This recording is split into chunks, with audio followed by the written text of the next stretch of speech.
Bom, irmãos, mais uma vez, paz do Senhor. Uma boa noite a todos vocês. Nós vamos iniciar aqui a parte 2 agora do nosso treinamento, né, que tem por tema Ide até os confins da terra. E é um treinamento voltado para missões, trabalho de missões, trabalho evangelístico também. E desde já eu já peço que vocês que puderem separem uma folha de papel e também um lápis ou uma caneta, uma folha em branco, né, em branco dos dois lados, e um lápis e uma caneta que vai ser bastante útil e interessante se você puder realizar um exercício que nós vamos conduzir aqui. Mas se não tiver também prontamente aí, não tem problema, basta acompanhar o que vocês vão ver na tela e depois a gente pode realizar o exercício em outro momento e até com outra pessoa, tá bom? Antes de iniciar falando sobre as etapas, né, e dar continuidade aí ao que a gente vem discutindo, né, nesse treinamento, eu queria compartilhar com vocês um tema muito importante, que é sobre o apoio ao trabalho de missões, né? A nossa igreja, a Igreja de Deus no Brasil, ela tem um trabalho assim muito relevante no Ministério de Missões e o lema, né, do Departamento de Missões é justamente toda a igreja e uma missão, né? Quer dizer, toda a igreja envolvida, né, não apenas o foco nos missionários que precisam fazer missão, mas justamente o que a gente está discutindo e o que a gente está propondo, né, também nesse treinamento é que todos, né, todo convertido, todo aquele que entregou a vida para Jesus, ele tenha, né, o sentimento de responsabilidade de exercer, né, um ministério missionário, né? Foi para isso que Jesus nos chamou e é justamente isso que ele nos ensina na sua palavra, né? O ide fazer discípulos de todas as nações, batizando-os em nome do Pai, do Filho e do Espírito Santo. Essa palavra não é para pastores, missionários ou obreiros, essa palavra é o ide para todo cristão, para todo aquele que verdadeiramente se converteu. E o nosso objetivo é que nós venhamos nos encorajar uns aos outros a cumprir esse chamado e, ao mesmo tempo, também colocar em prática, né? Então, toda a igreja, uma missão é o lema do Departamento de Missões da Igreja de Deus no Brasil. E tem uma frase aqui, ó, todos fazendo todas as coisas em todos os lugares. Quer dizer, é justamente esse ponto de exercer, né, ações missionárias, né, no seu círculo de amizade, família, conhecimento, né, na sua rua, no meio dos seus vizinhos, e, ao mesmo tempo, ter uma ação que seja global, né, conseguir enviar missionários, conseguir manter missionários que estão na frente da batalha aí, ao redor do mundo, né? E agora nós vamos ter o Missões E10 em 2025, né? Todo ano tem o Missões E10 no mês de novembro, e agora, novembro de 2025, também vamos celebrar e temos uma oferta especial. A gente coloca como Missões E10 porque é uma oferta de R$ 10, uma oferta relativamente pequena, mas devido ao tamanho da igreja e ao tamanho das contribuições, o alcance, né, no campo missionário ele é muito grande todo ano com essa campanha do Missões E10. Então, que Deus possa abençoar todos vocês que puderem contribuir. Vou compartilhar aqui um vídeo de apenas 1 minuto para que vocês vejam algumas imagens relacionadas ao Missões E10 e ao Departamento de Missões, os frutos, né, que esse trabalho proporciona e a relevância que ele tem também.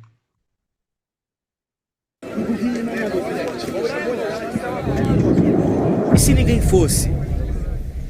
Deus nos deu uma missão, mas ela não é para poucos, não é para um grupo seleto, é para toda a igreja. De pequenos vilarejos a grandes metrópoles, de culturas distantes a quem está ao nosso lado. A grande comissão não pode ser terceirizada, precisamos de todos. A missão de Deus não se limita a alguns, ela é para todos, toda a igreja, uma missão. Você pode ir, você pode sustentar, você pode orar, mas não pode ficar de fora. Em novembro, a Igreja de Deus do Brasil se une mais uma vez na campanha Missões E10 2025. Mobilize sua igreja, contribua, envolva-se, porque juntos levamos a esperança até os confins da terra. Missões E10 2025. Em novembro, na sua igreja. Baixe o app AM Brasil e saiba mais. Você vai aprender agora um dos arpejos mais fáceis e bonitos que existe. Muito bom.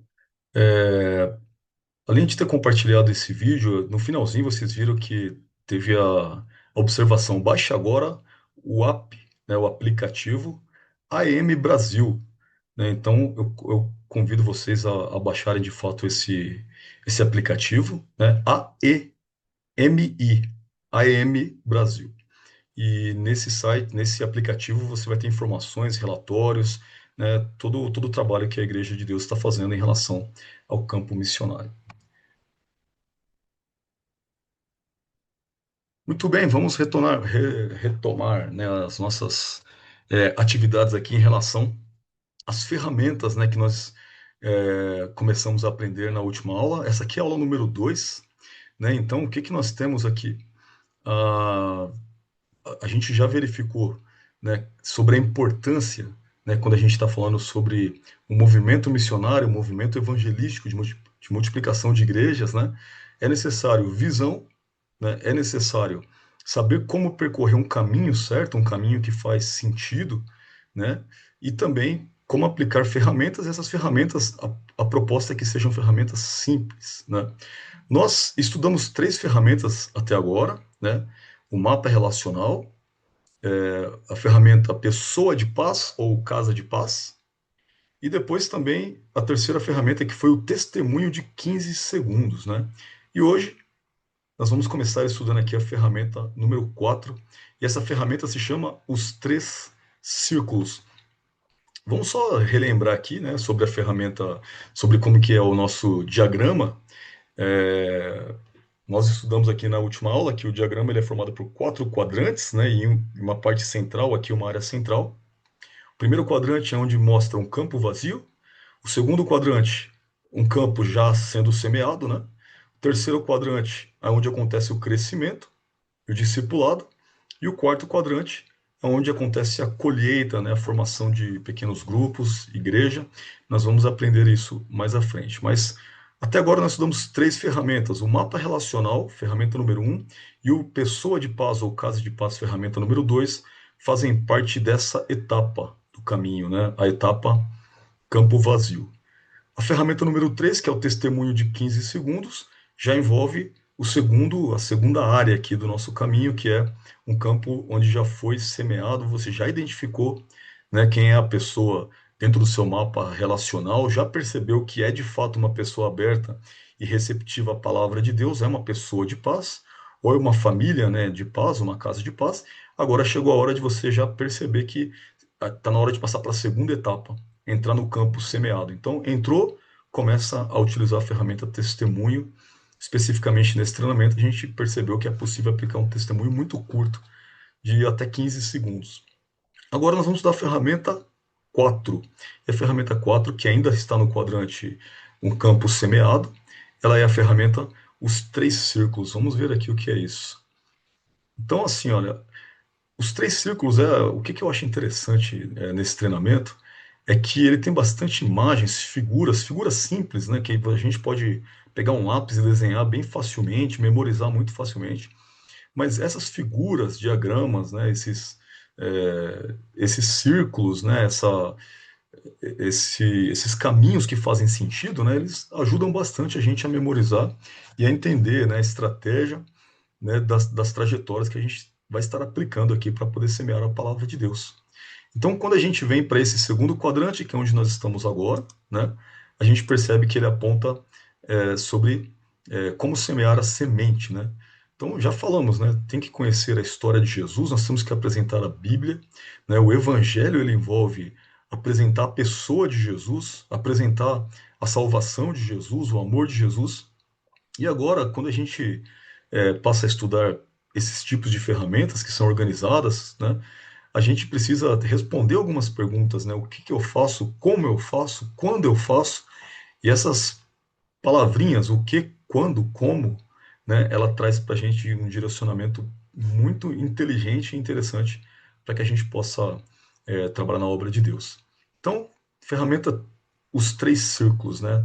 Do que se trata aqui? Está dizendo que essa é uma maneira maravilhosa de se compartilhar o evangelho com uma pessoa de paz. De novo, né? Já identificou a pessoa, chegou a hora de compartilhar. Para compartilhar, usamos uma ferramenta. De qual a gente está falando agora? Os três círculos, né?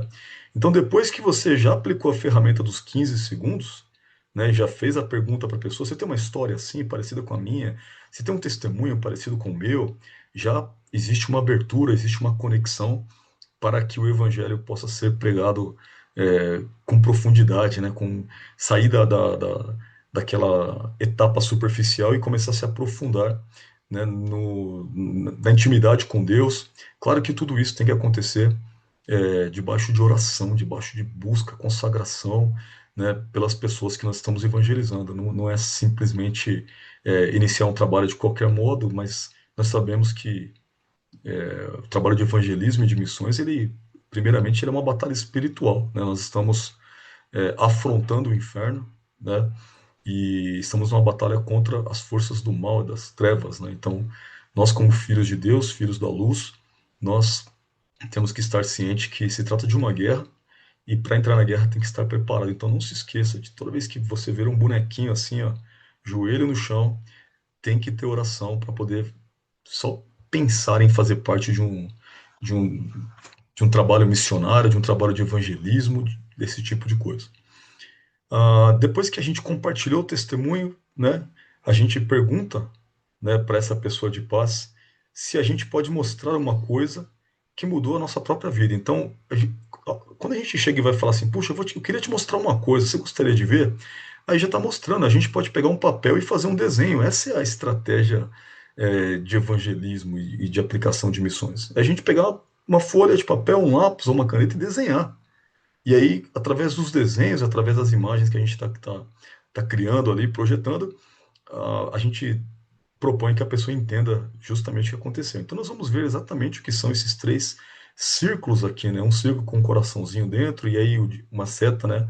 Mostrando uma indicação aqui para o segundo círculo, né? E uma pessoinha aqui correndo para ele, e aí outro círculo com uma rachadura, alguma coisa assim, e saindo algumas coisas dele, né?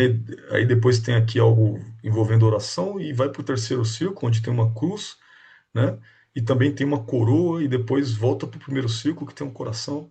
Muito bem, nós vamos entender que nós temos que desenhar essa imagem, né? Essa é uma estratégia, mas o que significa e o que nós vamos explicar em cada círculo desse.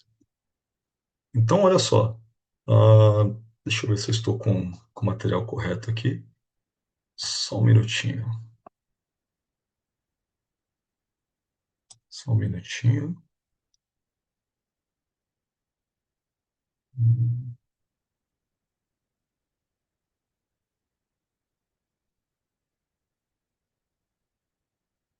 Nós estamos na 4.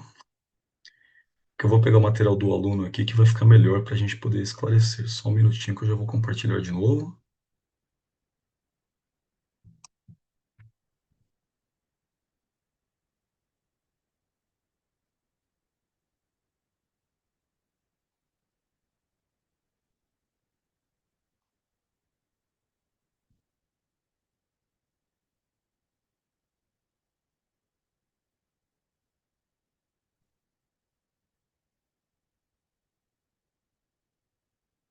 Tinha. Agora o material está correto. Então, nós estamos aqui, né, conhecendo essa ferramenta que envolve os três círculos. Como que essa ferramenta 4 ela vai ser aplicada, né? Então tem uma pergunta, né? Como semear a semente? Primeiro, apresentando a história de Jesus, né? Então, nós temos aí os três círculos, ele envolve notas, anotações, né? E também desenhos, né? Então, se você tiver uma folhinha de papel, você pode juntamente, né, com a imagem que eu mostrando aí, realizar o seu próprio desenho, já imaginar você apresentando esse desenho para alguém, ou conversando com alguém fazendo o desenho, ou você apenas acompanha aqui no raciocínio que está sendo mostrado. Então, primeira coisa, desenha à direita, porque vão ser três círculos, né? Então, você desenha o primeiro círculo à direita, um círculo quebrado, né? E aí você pode dizer essas palavras, ó, não há dúvida de que nós vivemos em um mundo quebrado E nesse mundo tem o que nele? Sofrimento, dor, doença, morte. E aí pode até perguntar para a pessoa, né? Você concorda que é assim? Né? Não é assim mesmo? Ou você tem alguma dúvida que no mundo, o mundo está desse jeito? O mundo é um mundo perdido, destruído mesmo? Só tem tristeza aqui, só tem coisas horríveis aqui. Então, você poderia considerar que o mundo é um mundo quebrado? Então, isso já tem o início de uma conversa apresentando o mundo para a pessoa primeiro, né? O mundo em que nós vivemos, né? A realidade que nós vivemos aqui, que é onde há sofrimento. E a pessoa que já sofreu, e é fato que todos já sofreram, mas uma pessoa que sente muita dor ou está passando por sofrimentos maiores, ela tem uma abertura muito maior para ouvir essa palavra e compreender, né?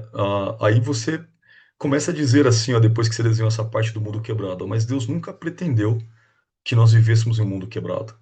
Então, essa é uma hora em que nós temos a oportunidade de apresentar a palavra de Deus, né? Como é que o mundo foi criado, o primeiro homem, a primeira mulher, né? Adão e Eva, e Deus ter criado, né, um paraíso para a humanidade, né? Um paraíso para os seus filhos, né? Deus, quando criou Adão e Eva, ele criou uma família para si, né? Para ser seus filhos, para que o considerassem como pai, mas para que confiassem nele, para que não quebrassem a aliança que ele tinha proposto, né? Então, Deus criou para a gente foi o melhor, né? O melhor da terra, foi tudo um lugar perfeito, sem morte, sem dor, sem nada, mas aí a gente precisa explicar o que aconteceu, né? O desejo de Deus e a vontade de Deus e a sua criação não foi um mundo quebrado, mas parece que o mundo quebrou em algum momento e agora a gente percebe, né? Ó, desenha mais um círculo à esquerda e a gente vai perceber. No princípio, no mundo em que Deus criou, tudo era bom. Não havia quebrantamento, nem dor, nem sofrimento, doença ou morte, né? E agora a gente vai indo para o segundo círculo. Mas Adão e Eva, e também todos nós, né? Através do pecado nos afastamos do projeto original de Deus e criamos este mundo quebrado. Quer dizer, por que que o mundo é assim? As pessoas às vezes culpam Deus, né? Apontam, mas se Deus existe, então por que que tanta coisa ruim acontece? Então, uma estratégia, né, de pregação do evangelho é trazer essa verdade bíblica para a pessoa que está ouvindo, né? Mostrar para ela que o mundo ele está nessa condição por causa de nós mesmos, né? Não foi só Adão e Eva que pecaram, mas todos pecaram, né? E a Bíblia diz: todos pecaram e separados estão da glória de Deus. Isso é algo muito importante de ser falado, sobre separação de Deus, né? Pelo fato de todos nós pecarmos, estamos longe de Deus. E o pecado de Adão, de Eva e de todos nós promoveu esse mundo que nós vivemos hoje, um mundo quebrado. Então, a verdade, quando mostra esse bonequinho, né, esse homenzinho aqui, ó, saindo de um círculo e indo para o mundo quebrado, foi justamente o que aconteceu é, com Adão e Eva, né? Então, assim, a humanidade ela saiu do círculo de confiança que Deus tinha criado por causa do pecado e agora ela mergulhou dentro de um mundo que é quebrado. Então, por isso, essa situação da humanidade, a situação em que todos, né, se encontram neste momento. E aí a gente começa a trazer uma reflexão, né? Viver nesse mundo todo quebrado, destruído, onde tem tantas coisas terríveis, é muito difícil. E aí, pelo mundo estar desse jeito, o que que as pessoas fazem? Elas tentam escapar, né, desse mundo quebrantado. Então, por isso que quando você desenha, olha só, o primeiro círculo, né, tá mostrando ali o mundo que Deus criou, o mundo do amor de Deus, perfeito, maravilhoso, o homem saindo desse mundo e entrando no mundo que é quebrado, né?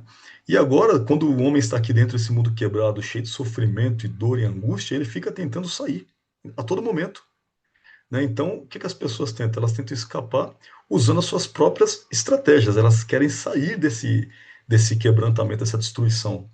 E aí, o que que elas fazem? Elas buscam refúgio em drogas, em álcool, né? Em fama, né?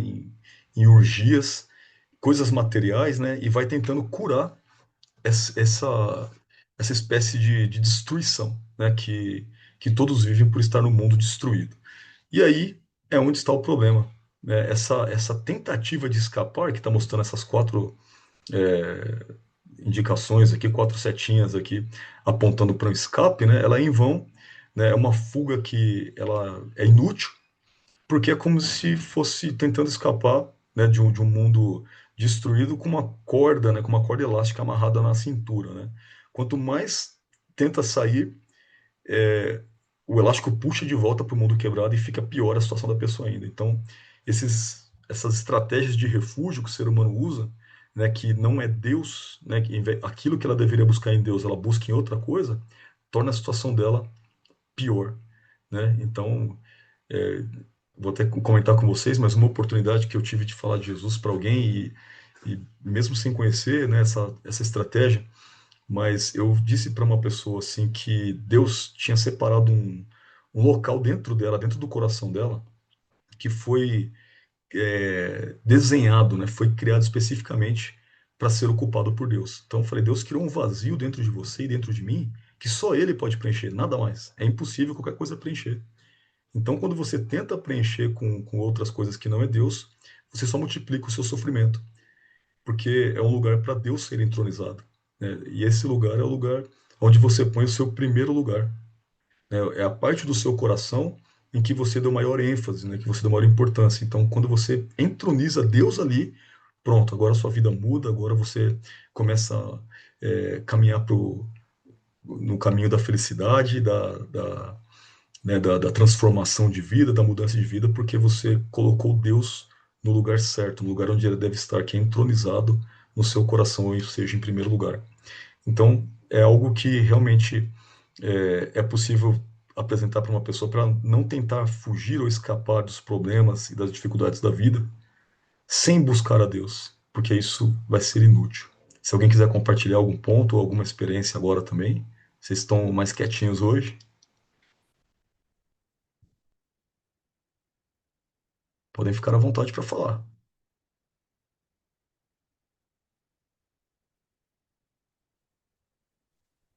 Graça e paz, meu pastor. Amém, Paulo, pastor, tudo bem?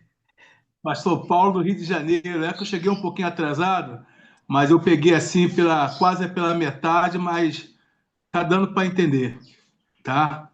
Muito Ah, tá obrigado. ótimo. Só que chegou um pouquinho atrasado. Sem problema, pastor. Glória a Deus. Muito bem-vindo. Então, a gente estava comentando aqui justamente sobre isso, né? Às vezes a gente tem a oportunidade de falar de Jesus para alguém que está sofrendo e falar sobre as fugas, né? E as pessoas tentam fugir por um caminho, né? Drogas, álcool, esse tipo de coisa que só leva a pessoa para destruição pior, né? Ao invés de buscar o caminho de Deus, né? Então, glória a Deus por isso, porque o Senhor já nos tem preparado para poder, né, apresentar Jesus, né, mostrando esse conflito que existe, né? Eu costumo falar para as pessoas assim, as pessoas falam, né? Mas minha vida vai melhorar se eu virar crente? Será que eu vou parar de sofrer? Ou minha vida vai virar um mar de rosas? E eu digo com toda clareza, eu falo, não, é muito provável que que as suas lutas na sua vida serão até maiores. E a pessoa fica assim um pouco pasma, né? Nossa, como assim? Eu falo, só que vai ter uma diferença agora. Agora Deus vai te fortalecer. Você vai usar a palavra que diz assim: eu posso todas as coisas naquele que me fortalece. Então, embora as suas lutas e dificuldades sejam grandes, talvez maiores do que você tem hoje, a força e o poder que vai ser derramado sobre a sua vida vai ser suficiente para você não só suportar, mas vencer, mas estender a mão e ajudar outras pessoas. Então, o que você vai ter é a ajuda de Deus, do Espírito Santo, é o amortecimento da carne, é o avivamento do teu espírito. Então, é uma mudança de fato espiritual, né? Não envolve não ter sofrimento, mas envolve o nosso escape ser diferente, né? Então, isso é justamente uma estratégia também que eu estou compartilhando aqui com vocês. Quando a gente fala sobre esse escape que não dá certo, que é tentar escapar pelas coisas do mundo, chegou a hora de apresentar qual que então seria o escape que funciona, qual que é o escape que dá certo. E nessa etapa a gente vai falar sobre o quê? Sobre o terceiro círculo, não é? E o terceiro círculo que nós temos aqui, a gente faz um desenho aqui, ó, da cruz, então, para poder falar que Jesus ele veio à Terra. É hora de falar que Jesus ele veio, que Jesus morreu pelos pecados daquela pessoa, inclusive pelos nossos, né? Dizer Jesus morreu pelos meus e pelos seus pecados. A morte dele não foi algo simbólico, mas a morte dele foi algo que teve poder. A sua morte, o seu sangue ser derramado, né, trouxe purificação e trouxe a possibilidade de perdão pelos nossos pecados, né, e transformação de vida, né, e um novo nascimento e uma série de coisas que podem ser ditas aqui. É quando a gente desenha o terceiro círculo e quando a gente coloca ali o símbolo, né, alguma indicação de que nós estamos falando sobre a cruz. Então, essa é a hora de apontar, ó, fazer talvez uma cruzinha aqui, ou escrever a palavra cruz e dizer, ó, ele morreu na cruz pelos nossos pecados, e tentar esclarecer esse mistério, porque a morte, né, a cruz de Cristo para o mundo ela é loucura, né, a Bíblia diz. Então, se a gente tentar explicar isso claramente, não, Jesus morreu pelos seus pecados e a pessoa ainda tiver na mente mundana e ela não está recebendo uma revelação do Espírito Santo, ela só vai ouvir loucura. Então nós temos que pedir a graça para Deus, orar nesse momento, enquanto a gente vai estar deixando essas palavras, para que possa ser esclarecido o que significa a morte de Cristo, o que significa a cruz de Cristo, o sangue de Cristo e a purificação pelos nossos pecados, a transformação sobrenatural que acontece. Então, essa é a hora de apresentar isso, morte e cruz, né? Depois tem uma base aqui, tá vendo? A gente desenha uma cruz, duas setinhas aqui em direções, mostrando um ciclo, né, acontecendo aqui dentro dessa esferinha aqui. E aí tem uma base aqui embaixo. Essa base é para falar que Jesus foi enterrado, Jesus foi sepultado. Então, falando, ele não só morreu numa cruz, mas ele também foi sepultado. E aí, olha só que interessante, né? Da cruz, Jesus desceu à sepultura, é o que está mostrando aqui, e da sepultura, a setinha está mostrando uma saída agora, uma ressurreição. Ele ressuscitou dos mortos ao terceiro dia. Né? Esse momento, né, enquanto eu estou tendo a oportunidade de falar de Jesus para alguém, eu costumo chegar e dizer assim para a pessoa, olha, Jesus, ele morreu sim, ele morreu numa cruz, ele pagou o preço, né, pelo meu e pelo seu pecado, porque a gente ainda não existia, mas ele já nos amava. A gente ainda não existia, mas ele já sabia que a gente ia estar tendo essa conversa nesse momento aqui. Mais de 2000 anos, né, cerca de 2000 anos, quase, né, vamos dizer assim, 2000 anos atrás. E agora que nós estamos aqui conversando, sabe o que Jesus prometeu? Olha só, nós vamos orar agora e vamos declarar que nós estamos conversando aqui no nome dele. Essa aqui é uma reunião agora no nome dele. E Jesus disse, toda vez que vocês se reunirem em meu nome, ali eu estarei no meio deles. E eu começo a dizer para essa pessoa, Jesus, ele está vivo. Jesus não é simplesmente um espírito que está lá no céu, ele está vivo, ele ressuscitou dos mortos. Depois de ressuscitado, Jesus comeu, ele pegou peixe, pão, comeu, deixou as pessoas tocarem nele, abraçou as pessoas. Ele está vivo, meu irmão. E aí, quando eu começo a dizer isso, que ele está presente, ele está vivo, e eu peço para Deus sempre, Senhor, nos envolve agora com o teu poder, com a tua graça, com a tua revelação, para que a pessoa possa sentir a tua presença. Eu sempre acredito que o evangelismo que dá certo, a pregação que ela dá certo, é quando acontece de fato assim, a pessoa pode sentir a presença de Deus, ela pode sim, talvez chorar, talvez ser tocada, talvez falar, olha, eu senti algo diferente aqui enquanto você falava. Né? Isso não é para a glória do homem ou da mulher que está pregando, mas sim para a glória de Deus, porque é o Espírito Santo que decidiu se manifestar ali. Né? Então, esse momento é um momento muito forte. Né? A gente falou sobre o mundo que Deus criou, o amor perfeito, o mundo quebrado que nós quebramos, e agora Cristo, né, chegando na Terra para poder consertar, né, essa destruição que nós causamos. E esse é um momento crucial, né, esse é um momento fundamental para que a gente possa nos envolver, falar com ênfase, pedir ao Espírito Santo que nos dê, né, tudo que nós precisamos ali para poder falar do Evangelho.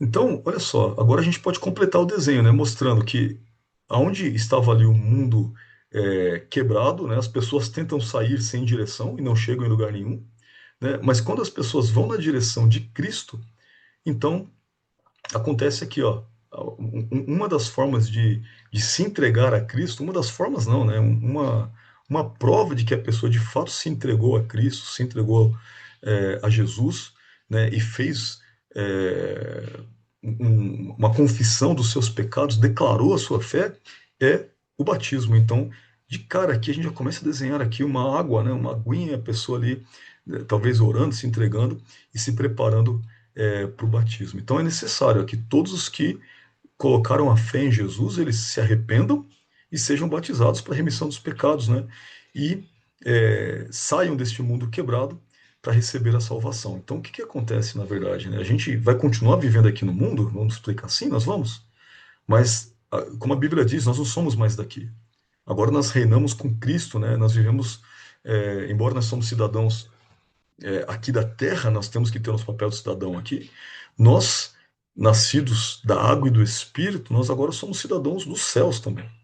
né? Então, nós saímos da condição de destruição do mundo e passamos a viver uma vida com Cristo, né? Uma vida em que envolve salvação. Então, é necessário a gente explicar sobre o batismo, por que que nós somos batizados como adultos, entender que o batismo envolve arrependimento, e o batismo é para arrependimento. Nós não evangelizamos falando de outro tipo de batismo, mas apenas esse, né, que demonstra que nós, né, estamos saindo deste mundo quebrado, né, quebrantado, e indo para Cristo e nos arrependendo dos pecados e fazendo aquilo que Jesus mandou. E uma das ordenanças, uma das ordens de Jesus foi ser batizados, né? Então, essa explicação é muito importante. E aí você vai, por fim, coloca uma coroa aqui no terceiro círculo, né? Que envolve justamente mostrar que a pessoa, depois de colocar a fé em Jesus, ela sabe de que Cristo reina. Entrando aqui neste terceiro círculo, né, a pessoa ela está agora entrando no plano de salvação. Então Deus criou um plano, o plano foi quebrado por causa do homem. E agora nós entramos no plano de salvação, no plano de resgate. E essa é a hora de apresentar essas coisas. Depois a gente mostra agora que nós chegamos nesse terceiro ciclo, estamos com uma vida com Jesus, ele para por aí, ele acaba aqui. Não, o ciclo continua, nós temos que voltar agora para o ciclo número um. Então a gente desenha aqui, fechando, né, esse circuito, né, desenhando aqui uma seta na direção do primeiro desenho, né, com uma pessoa agora iluminada aqui, ó, brilhando, tá vendo? E mostrando agora que só através de Jesus a imagem de Deus é restaurada, ou seja, a gente consegue nos tornar novas criaturas, retornar aquilo que Deus havia criado originalmente, ou seja, um homem sem pecado, uma mulher sem pecado. Mas a gente pensa, como é que eu vou ficar sem pecado? Então não vou pecar mais? A gente talvez peque porque nós estamos em carne ainda, mas se acontecer de nós pecarmos, o sangue de Cristo nos purifica do pecado, e a gente se arrepende, ele nos perdoa, e novamente nós estamos vivendo o plano original de Deus. Nova criatura, novo ser, nova pessoa. Então, essa é a estratégia para poder nós apresentarmos esse ciclo, né, de existência que toda a humanidade passou, né, e como nós temos que é, continuar com ele, porque depois que a gente, por que que a gente colocou aqui as setas, né, um ciclo sem fim? Porque depois que nós voltamos ao plano, né, de salvação, né, que Jesus preparou, e voltamos à condição inicial, o ser humano lavado, né, o ser humano purificado, que tem condições de acessar a Deus, que tem condições de receber a visitação de Deus, como era lá no Jardim do Éden, chegou a hora da gente não pode esquecer agora do mundo que está quebrado. Então a gente pega essa pessoa, olha só que interessante, que já está nessa condição de ter uma comunhão com Deus e fala, aí apresenta para ela, ó, lembra do mundo quebrado, de onde você saiu? Chegou a hora de você ir lá agora e resgatar e apresentar Jesus e fazer com que essa outra pessoa entre no ciclo e chegue aqui novamente, e essa segunda, terceira, quarta pessoa continue esse processo, que é o processo que faz com que o evangelho seja pregado até os confins da terra. Então, o que que a gente tem aqui, ó, para a fase final, ó? Essa pessoa que é uma pessoa de paz, depois que a gente concluiu o desenho, é a hora de fazer uma pergunta, fazer algumas perguntas, né? A número um está aqui, ó. Em que círculo você se vê hoje, né? Você está no mundo quebrado, destruído? Você acha que você está vivendo agora o primeiro amor, o encontro com Cristo? Ou você já está vivendo uma comunhão mais profunda com Deus, depois da purificação, depois da santificação, né? Então, às vezes as pessoas podem responder, não, eu tô aqui no mundo, né? Eu tô nesse mundo quebrado, eu tô sofrendo, eu tô numa situação. E aí é hora de fazer uma segunda pergunta. E o que te impede de você vir para esse círculo aqui, ó? Hoje, o que que te impede de sair dessa situação que está do mundo quebrado, de uma vida quebrada, e migrar para esse outro círculo aqui, onde nós temos Cristo reinando, Cristo fazendo parte é, da sua vida como o rei da sua vida, né? Ah, mas a pessoa não respondeu nada, ela ficou assim na dúvida, né, sobre o que fazer. Então é hora de usar a próxima ferramenta, e a próxima ferramenta que nós vamos ver daqui a pouco. Agora eu quero que vocês comentem ou falem alguma coisa para poder contribuir também, pode ser algum testemunho ou mesmo algum comentário sobre o que vocês ouviram aí, ou acrescentar qualquer coisa, pode ficar à vontade. Oi, boa noite, irmãos. Boa noite. Paz do, Sen... Paz do Paz do Senhor. Senhor Jesus, Araceli aqui de Jundiaí. Eu queria só fazer um comentário em relação a essa ferramenta, né? Que eu fiquei aqui, enquanto a ferramenta era apresentada, eu fiquei pensando aqui que muitas vezes a gente vai ter uma oportunidade de apresentar, né, o plano da salvação e falar de Jesus, apresentar Jesus para alguém, mas a gente não vai ter, por exemplo, a oportunidade nesse momento de poder desenhar. Nem sempre a gente vai estar numa situação em que a gente vai poder pegar a folhinha e desenhar, né, todo esse esquema que realmente deixa muito claro para que a pessoa entenda e faz até com que a pessoa preste mais atenção, né, no que você está falando. Então, uma ferramenta realmente poderosa, né? Eu fiquei pensando aqui que sempre que a gente usa algum recurso que é visual, isso faz com que as pessoas realmente se interessem mais. E isso não é só as crianças, né? Que a gente acaba usando muito isso com crianças para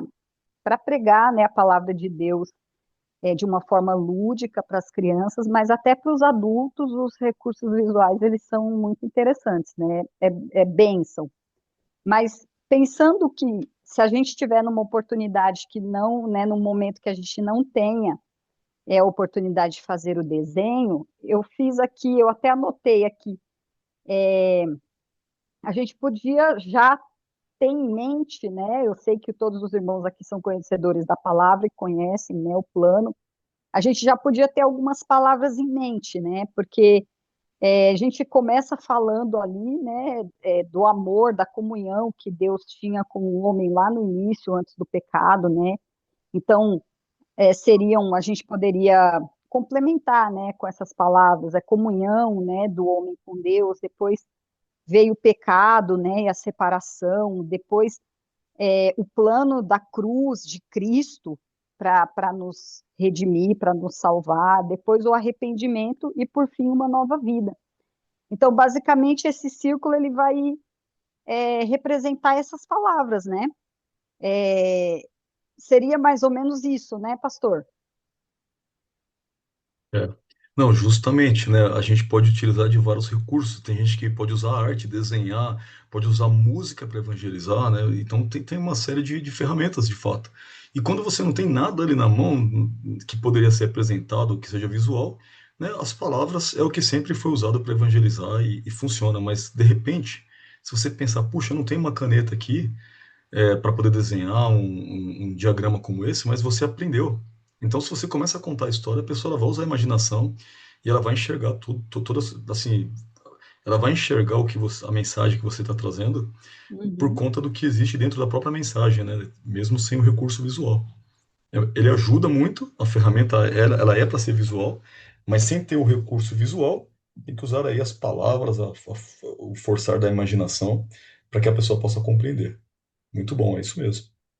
Porque se a gente tiver em mente, né, algumas palavras, o que eu quis dizer assim, a gente ter em mente algumas palavras-chave para a gente conseguir dar uma sequência na nossa narrativa, assim, naquilo que a gente vai falar, né?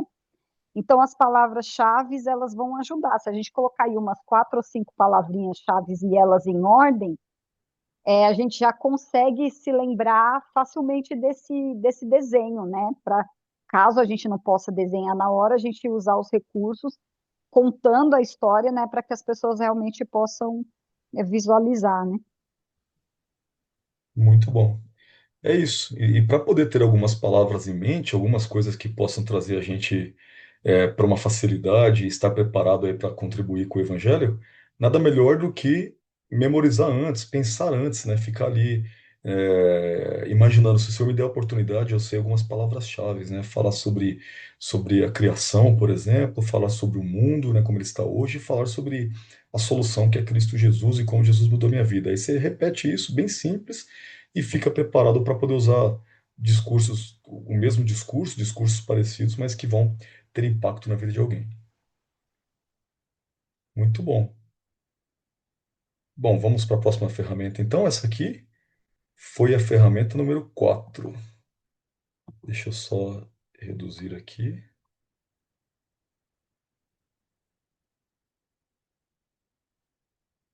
Agora nós vamos para a ferramenta número 5. Mas se alguém quiser comentar alguma coisa, pode interromper em qualquer momento, tá bom? Sem problema nenhum. Ferramenta número 5. O que que nós temos? Nós temos uma ferramenta que é chamada o martelo do batismo. Martelo do batismo, olha que interessante. Então, o que que a gente tem aqui, né? Depois de ter visto, né, 4 ferramentas, né, e a quinta ferramenta que nós vamos ver agora, ela ainda faz parte do segundo quadrante, do quadrante número 2, que envolve, né, um campo em que já foi semeado o evangelho, né? Então, a última ferramenta que nós vimos, ferramenta número 4, foi os 3 círculos. Agora, a ferramenta 5 é o martelo do batismo, né? Vamos entender por que será que quando a gente vai falar em batismo, isso é muito importante, né? O tema batismo, até porque muitas pessoas às vezes se convertem, vão para a igreja e ficam durante meses, às vezes passam um ano até dentro da igreja, né, e começam até a trabalhar e tudo, mas ainda não são batizadas, né? Então é importante compreender o batismo, é importante falar sobre o batismo já no início, né, enquanto você está semeando a palavra de Deus, enquanto você está pregando o evangelho. Porque quando a gente prega o evangelho de Cristo, nós estamos pregando o arrependimento, né? Assim como nós também nos arrependemos e fomos redimidos dos pecados, né? Então, pregar o arrependimento é pregar batismo, né? E o batismo ele é considerado aqui na ferramenta 5 como um martelo. Vamos entender por que que o batismo é um martelo. Veja se alguém pode, por favor, abrir o aplicativo ou a Bíblia, aí, se tiver em mãos, em Atos 2:36. Dá uma olhadinha em Atos 2:36 até 41, enquanto eu vou explicando aqui. Só para a gente poder entender, esse é um exercício que ele vai mostrar aqui já pronto nesses slides, mas na apostila não está preenchido. Então, eu gostaria que vocês que já receberam a apostila, que vão imprimir, né, peguem, né, ao final do treinamento e vão preenchendo ali, volta na palavra, abre a Bíblia e vai respondendo, agora sem consultar os slides, né, a não ser que realmente fique com dúvida, mas o ideal é que vocês consultem um slide ou o vídeo de treinamento apenas para conferir suas respostas, né? Mas o exercício é para nós que estamos sendo treinados a ação missionária, a ação evangelística, tá bom? Então, o que que nós temos aqui nessa quinta ferramenta, né, que está ainda no segundo quadrante? A ferramenta que tem o nome martelo de batismo, né? Por que que é um martelo? Bater o martelo, né, é de fato, né, uma finalização. Vamos entender o que que é isso. Então, tudo que a gente usa como estratégia, ou tudo que a gente aplica, né, como ferramenta para a obra de Deus, tem que ter base bíblica, né? Então, quando a gente está discutindo aqui sobre o martelo do batismo, tem algumas passagens bíblicas que foram mostradas aqui, e aí a gente precisa preencher quem que foi batizado nessa passagem, né? E quando, né? Esse quando, ele significa em que momento, né? Quanto tempo demorou? Isso aqui é uma pergunta chave, né? Tem gente que às vezes pensa assim, ah, não, eu não estou preparado para batizar, né? Eu já me converti, aceitei Jesus, mas para batizar eu não estou pronto ainda. Então, uma coisa que realmente não faz sentido, né? A gente pode entender isso. Batizar é a prova de fé da pessoa, né? Então, nós vamos saber e quando que as pessoas aqui elas foram batizadas, em que momento após a conversão, após o conhecimento da palavra. E depois, quem foi que batizou, né? Quem batizou essa pessoa, né? E a passagem aqui, todas elas estão registradas no livro de Atos, né? E o livro de Atos, ele mostra ali, né, na primeira metade do livro, o ministério da igreja primitiva, né? O ministério na vida de Pedro, na igreja primitiva, e depois, a segunda metade desse livro, o ministério de Paulo, né, agindo aí, né, com ações evangelísticas, ações missionárias, durante a criação das primeiras igrejas, da igreja primitiva. Então, se alguém puder abrir o microfone e falar quem é que foi batizado nessa passagem de Atos 2:36, por favor. aqui na minha versão tá todos aqueles que aceitaram a mensagem. Muito bem. Todos aqueles que aceitaram a mensagem. Nessa passagem do versículo 36 a 41. Então, a resposta aqui é um monte de gente. Aí no capítulo vai até falar o número das pessoas.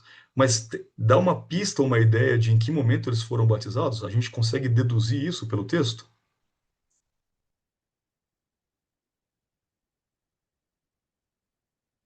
O que que você diria? Eles foram batizados um mês depois, um ano depois?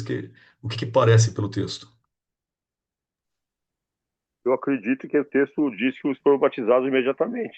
Foram batizados assim que aceitaram a palavra, entenderam que o batismo significava, eles já desceram as águas. Já, pela leitura que eu tive aqui, eu acredito que foi de imediato. Muito bom. Isso no momento em que Pedro terminou de pregar, né? Muito bom. Então, essa era uma pregação do apóstolo Pedro. Ele pregou, e aí dentro desse capítulo fala até a quantidade de almas lá. Nossa, foi 3.000 almas em uma pregação. Imagina o crescimento, né? Que gigantesco. Mas as pessoas, a princípio, assim, acabaram de ouvir uma pregação, se converteram, se arrependeram e foram batizados. Na mesma hora, no mesmo culto, como algumas igrejas fazem isso. Né? Alguém prega e depois a pessoa se converte e no meio do culto fala: "Você quer batizar já hoje? Que você acabou de levantar a mão", a pessoa já vai para o tanque batismal. Aí existem, claro, as discussões sobre organização e tal. A pessoa deveria ter um entendimento do batismo, né? Fazer uma preparação para o batismo. Tudo isso é organização, mas não está errado nem antibíblico quem faz isso. A pessoa acabou de se converter e você chega e fala: "Você crê de todo o seu coração?" "Creio." "Acredite em Jesus, se arrependeu?" "Me arrependi." Então, meu amigo, você vai ser batizado agora. Não está errado e não está contra a palavra de Deus, mas também nada nos impede de fazer uma preparação para o batismo, agendar uma data, né, e fazer de uma forma também na tentativa de abençoar e de organizar e de esclarecer ao máximo, né, o que a pessoa está fazendo ali. Então, Pastor, vamos lá, vamos. Sim, pode falar. pastor, Ô, pastor Paulo pastor, do Rio de Janeiro. Nós vemos também na passagem aí do eunuco com Filipe, né? Ele não perfeito. fez nenhum discipulado, não fez nada no preparatório para o batismo. Olha a água, o que Uhum, que impede que eu seja batizado? Não é verdade? exatamente. Exatamente. E essa passagem, né, o que o pastor falou bem de novo, né, se a gente fosse, que vai aparecer aqui é uma delas, eu não estou lembrando agora qual que é, mas a de Filipe vai estar aqui também. Se a gente for analisar o momento, ele não teve ali, olha, você vai ter que se preparar, né, fazer toda uma preparação para o batismo. Não, ele perguntou, tá, o que que me impede de ser batizado? O pastor acabou de mencionar agora, né? E a resposta de Filipe foi assim, ó, nada. A única coisa que te impede de ser batizado é se você não crer. Então, ele perguntou, ali tem água. Ele olhou para o lado e viu, estava o rio ali perto, né? Ele falou, ali tem água, o que que me impede de ser batizado? E a resposta de Filipe foi assim, ó, é lícito se você crê de todo o teu coração, né? Um mistério muito grande, mas que envolve aí o batismo, um evangelismo, em que ele acabou de ser evangelizado, né? E foi restaurado, né? Então, imediatamente também. Muito bem lembrado, pastor, é uma das passagens aqui.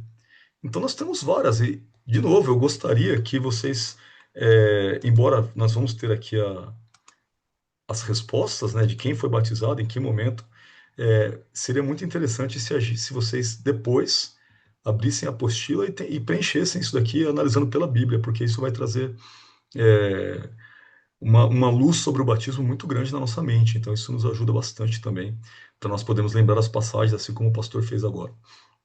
Então vocês consultaram e está correto. Olha só, cerca de 3.000 almas se converteram, está escrito no capítulo. Quem foi batizado? Todo o povo, né?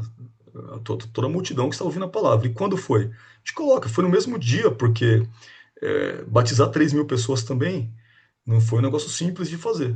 Né? Então teve que ter ali pelo menos um direcionamento, uma preparação, uma fila, alguma coisa aconteceu ali, para que apenas os apóstolos tivessem condição de batizar tanta gente assim. Mas podemos entender pela palavra que aconteceu no mesmo dia. Né? A passagem que o pastor falou é a segunda, já aqui está em Atos 8:32, o eunuco sendo batizado. E aí, quando ele foi batizado? Imediatamente, vocês estão percebendo? Ou seja, ele acabou de ouvir a palavra, né? Ele estava ali, né, na carruagem, né, sendo que ele estava estudando a palavra de Deus, E aí o Espírito Santo foi, tocou em Filipe e falou para ele, ó, vai seguindo aquela carroça ali. E ele foi, começou a seguir e percebeu que ele estava lendo ali o profeta Isaías, né, lendo o Antigo Testamento, que é o que os judeus da época tinham, né? E aí ele foi e perguntou, você entende o que você lê? E na mesma hora ele falou, como é que eu vou entender se não há quem me explique? Não tem ninguém para me ensinar. Olha só, o ensinamento, né, como é tão importante a pregação do evangelho, né, o ministério missionário, em relação ao ensino, o ensino da palavra de Deus, né, apresentar a revelação que existe na palavra de Deus para a pessoa. E ele foi, percebeu que o eunuco estava lendo sobre Jesus, e o eunuco começou a fazer perguntas para ele, né? Você está falando, o profeta fala dele mesmo ou de outra pessoa? Imediatamente, Filipe falou: ah, meu amigo, eu vou te contar agora sobre Jesus.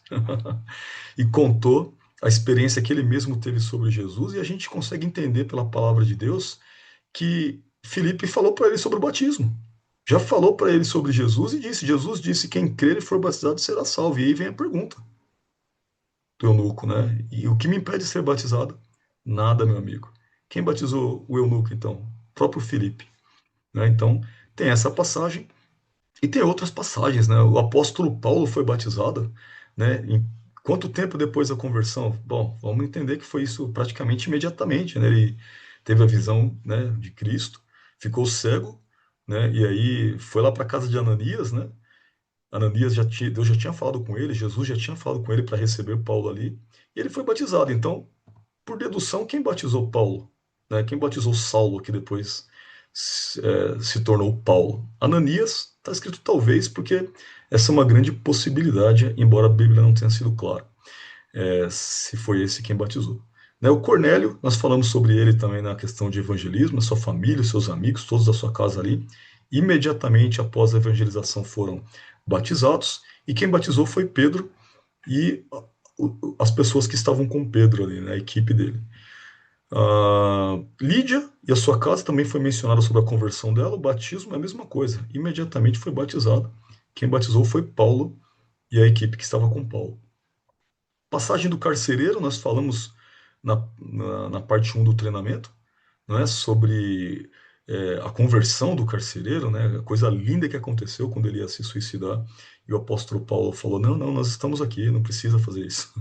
Demonstrando amor para ele, né? Falando de Jesus para ele dessa maneira. E ele desejou a salvação, foi para casa e foi salvo ele, a sua família. E olha só, de imediato todos foram batizados. Quem que batizou? O próprio apóstolo Paulo. Aqui deve ter uma cena muito, mas muito chocante, porque o carcereiro que estava tendo seus prisioneiros lá todos acorrentados, todos já tinham sido chicoteados lá na cadeia. De repente tem um terremoto, o carcereiro tenta se matar, o apóstolo Paulo, né, vai lá e impede que ele faça aquilo, vai para a casa dele e de repente está batizando ele. Olha só, num tempo tão curto quanta coisa acontece, né? E assim é o ministério da salvação, né? Assim é que acontece, assim que Deus salva as pessoas, né? Ele age e vai acontecendo os impossíveis, né? Então tem Atos 18:8, então fala aqui sobre conversão e batismo de Crispo, né? E toda a sua casa e toda a sua família, e outros amigos também que eram lá da região de Coríntios, né? E eles ouvindo e acreditando, quer dizer, quando que eles foram batizados? Aí mostra aqui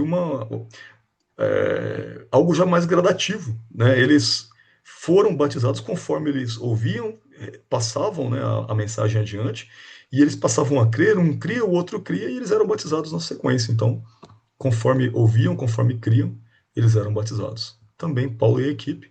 E por último, 12 discípulos foram batizados nessa passagem aqui, ó, 19, Atos 19, do 1 ao 7, também foram batizados imediatamente, e quem batizou foi Paulo e a sua equipe. Então, não deixem de fazer esse exercício de ir lá meditar. Eu passei aqui, para não tomar muito tempo, já, né, as passagens e as respostas, mas preencham novamente, porque isso vai ser muito bom. Então, essa pergunta, né, que foi feita lá, o que impede você de ser batizado? Essa pergunta que foi feita lá na passagem do eunuco, né, que o pastor mencionou, né, nós podemos fazer, virar para a pessoa e falar: o que te impede de ser batizado? Da mesma forma que essas pessoas aqui. Então, depois que você estudou a passagem bíblica, de novo, nossa, eu não estou com a Bíblia aqui, eu não estou com com a apostila, eu também não anotei essas passagens, mas pedi graça para Deus para poder lembrar. Olha, eu vou falar de algumas pessoas que se batizaram, teve um eunuco, eu vou te contar a história. E aí, depois que você conta essa história e percebeu que essas pessoas na Bíblia foram batizadas dessa maneira, você pode compartilhar como você mesmo foi batizado, não é?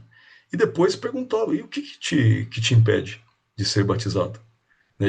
Igualmente essas pessoas que foram mencionadas aqui na Bíblia. Se você já fez Jesus, né, o seu rei, o seu dono, né, você virou propriedade exclusiva de Deus, né, por que que alguma coisa poderia te impedir, né?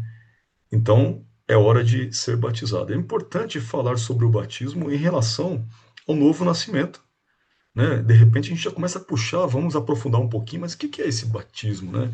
O que que é exatamente ser batizado? Eu já fui batizado quando era criança, né?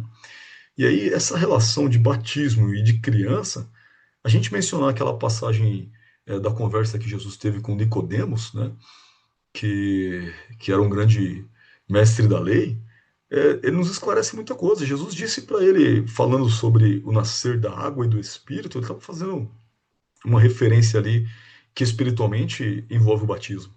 Né? E ele perguntou: como é que eu vou voltar para a barriga da minha mãe e nascer de novo? Né? Jesus disse: olha, você precisa nascer de novo, senão você não vai entrar no reino de Deus.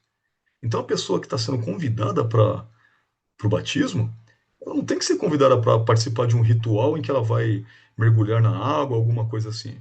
Ela tem que ser convidada a nascer de novo. Dizer bem claro: olha, Jesus te convida a nascer de novo, a declarar que você está morto para esse mundo e que você agora está vivo para Deus, para Cristo. Você é nova pessoa, nova criatura. Olha, sabe a transformação que Jesus fez lá da água para o vinho? É você agora. Você vai ser Quem olhar para você vai falar: olha, você mudou da água para o vinho. É exatamente a transformação que Cristo vai fazer na sua vida. Então é hora de você declarar que você quer isso para você, que você vai aceitar a ajuda do Espírito Santo para ser uma nova criatura. E a transformação, o renascimento, ele acontece através do batismo. Então é hora de apresentar e é hora de convidar a pessoa a se tornar a nova pessoa, o novo homem, a nova mulher. Alguém gostaria de comentar ou acrescentar alguma coisa ou perguntar sobre esta ferramenta, ferramenta número 5, martelo do batismo? Podem ficar à vontade.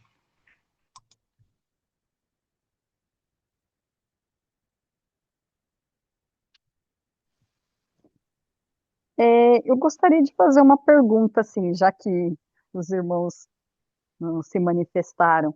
É, sobre o batismo, o que que eu percebo, né? Que às vezes a pessoa ela recebe a palavra com muita alegria, né? A pessoa recebe a palavra de Jesus ali e ela quer realmente viver uma vida com Deus, ela quer estar mais perto de Jesus, ela quer que Jesus faça parte da vida dela, mas ela sente muitas vezes um temor em relação ao batismo, porque a impressão que eu tenho com algumas pessoas conhecidas minhas, pessoas que a gente vem é, evangelizando, discipulando, né?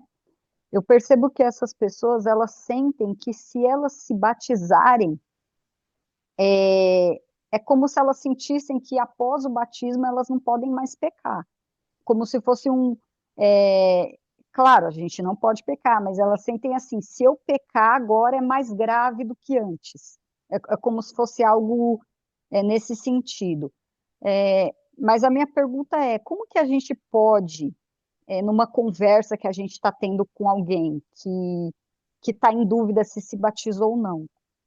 Que tipo de abordagem, como que a gente pode falar, ou que recursos bíblicos, né, que palavras que a gente pode usar para que essa pessoa ela entenda realmente que o batismo, na verdade, não vai vir como uma porque às vezes eles acham que é como se fosse assim, eu fui batizada, agora eu vou receber uma punição se eu pecar, ou eu vou direto para o inferno se eu pecar agora, né? Porque agora eu sou batizado. Algumas pessoas dizem isso, né? A gente escuta assim. Como que a gente pode abordar para que elas entendam realmente que não é assim, né? Muito bom. Essa pergunta é assim, ó, é prática, A gente já sabe que isso acontece, né, nas igrejas em geral. A gente tem essa experiência de estar numa situação semelhante a essa que você mencionou. Inclusive, né, eu mesmo já ouvi isso na época em que eu ia batizar.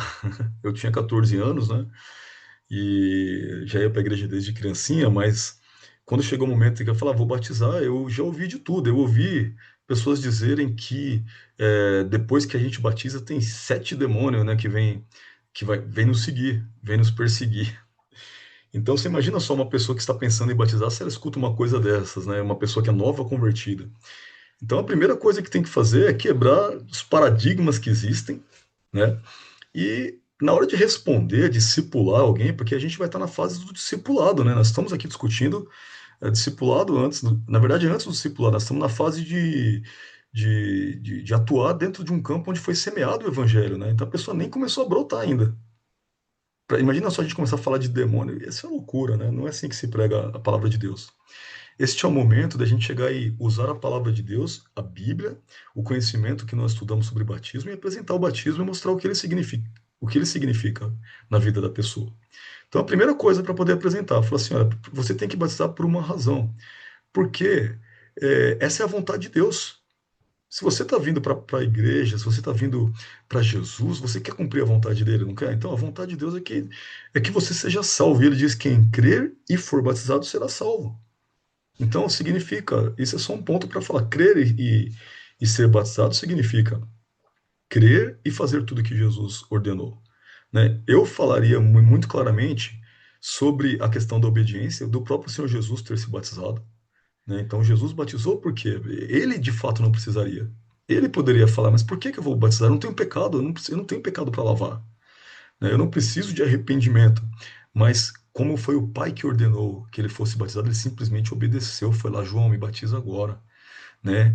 É lícito para que se cumpra toda a justiça. E a voz de Deus veio e falou com ele: é meu filho em quem eu tenho prazer, meu filho que me agrada, né?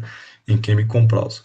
Então, o que significa isso? É a vontade de Deus sendo feita quando a gente faz o batismo. E aí tem que quebrar os paradigmas. O que vai acontecer com você? Você não pode pecar mais depois que você batizar. Você não pode pecar agora. O pecado que te leva para o inferno agora te leva antes do batismo, depois do batismo. Não faz diferença nenhuma. O batismo não te coloca numa situação diferente em relação ao seu pecado, à sua conduta. Deus está exigindo a sua mudança de vida agora. Você já conhece Jesus. Você já levantou a mão para Cristo, já declarou com seus lábios a sua confissão de fé. Então agora você já é de Deus, você já tem um compromisso com Ele. O batismo é só uma confissão de que você de fato vai viver de acordo com a palavra de Deus. Mas ele não vai te trazer demônios, coisa nenhuma. Isso é mito, é coisa que gente que não leu a Bíblia direito, né, confundiram as palavras, a palavra que fala sobre isso não tem nada a ver com batismo. E de alguém pensar assim: se eu pecar agora minha responsabilidade vai ser maior, eu já diria bem diferente. A sua responsabilidade já é maior agora, porque agora você tem conhecimento. Enquanto a pessoa peca por não saber é uma coisa, mas Deus te deu conhecimento, te chamou para perto. Então não muda, não muda. Agora é claro, né, se a pessoa ela está com alguma coisa que prende ela ou impede ela de assumir um compromisso com Cristo, então é uma hora de tratar aquilo primeiro. Pastor, eu quero batizar, mas eu estou envolvido com drogas, né? A pessoa usuária de drogas, ou está no vício, cigarro, bebidas, né? Alguma coisa assim que seja muito grave, e a pessoa não consegue se libertar daquilo, e aí ela chegar e falar: e agora, eu batizo? Vamos discipular, também não é isso que impede a pessoa de batizar, mas aí é um ponto de atenção, para você poder cuidar e discipular daquela pessoa, para que ela não se batize e depois enfraqueça. Mas eu tenho a seguinte visão, de acordo com a palavra de Deus: o batismo não prejudica em absolutamente nada, não coloca risco nenhum, ele só abençoa, ele só ajuda. Se a pessoa acabar de batizar e depois for embora da igreja, e se ela não se batizar e for embora da igreja, a condição dela é a mesma. Ou está perto de Cristo ou está longe. Então, esse paradigma que foi pregado nas igrejas décadas após décadas aí, tem que ser quebrado. Pastor, e tem que também saber, que muita gente não sabe, que Uhum. batismo não salva ninguém. Esse batismo é simplesmente um simbolismo, entendeu? Justamente, porque isso que o pastor falou é muito importante, muito bom, pastor, porque assim, ó, até quem tem conhecimento já às vezes discute, debate, né? Fala, mas o ladrão da cruz não foi batizado e foi salvo. É muito interessante, porque de fato, né, nós podemos dizer, o ladrão da cruz que se arrependeu, ele foi salvo. Ele foi salvo porque Jesus garantiu a salvação dele, dizendo: você vai estar comigo no paraíso ainda hoje, né? E aí você fala, mas ele não foi batizado? Não, ele não foi batizado. Então, o batismo salva alguém? Não, não salva. E o que salva? O que salva é o sangue de Cristo. Mas o que salva é o arrependimento, é o crer. Se a pessoa crer e não for batizada, ela vai ser salva? Aí você fala assim: bom, o batismo de fato não salva, mas a pessoa não crer condena. Você continua no mesmo estado de condenação. E se eu falar assim, olha, eu vou para a igreja, eu vou participar, eu vou seguir a religião de cristão e tal, mas batizar eu não quero. Na verdade, ela não creu, porque Jesus disse: quem crer e for batizado será salvo. Jesus disse: sejam batizados. Jesus disse: façam discípulos e batizem em nome do Pai, do Filho e do Espírito Santo.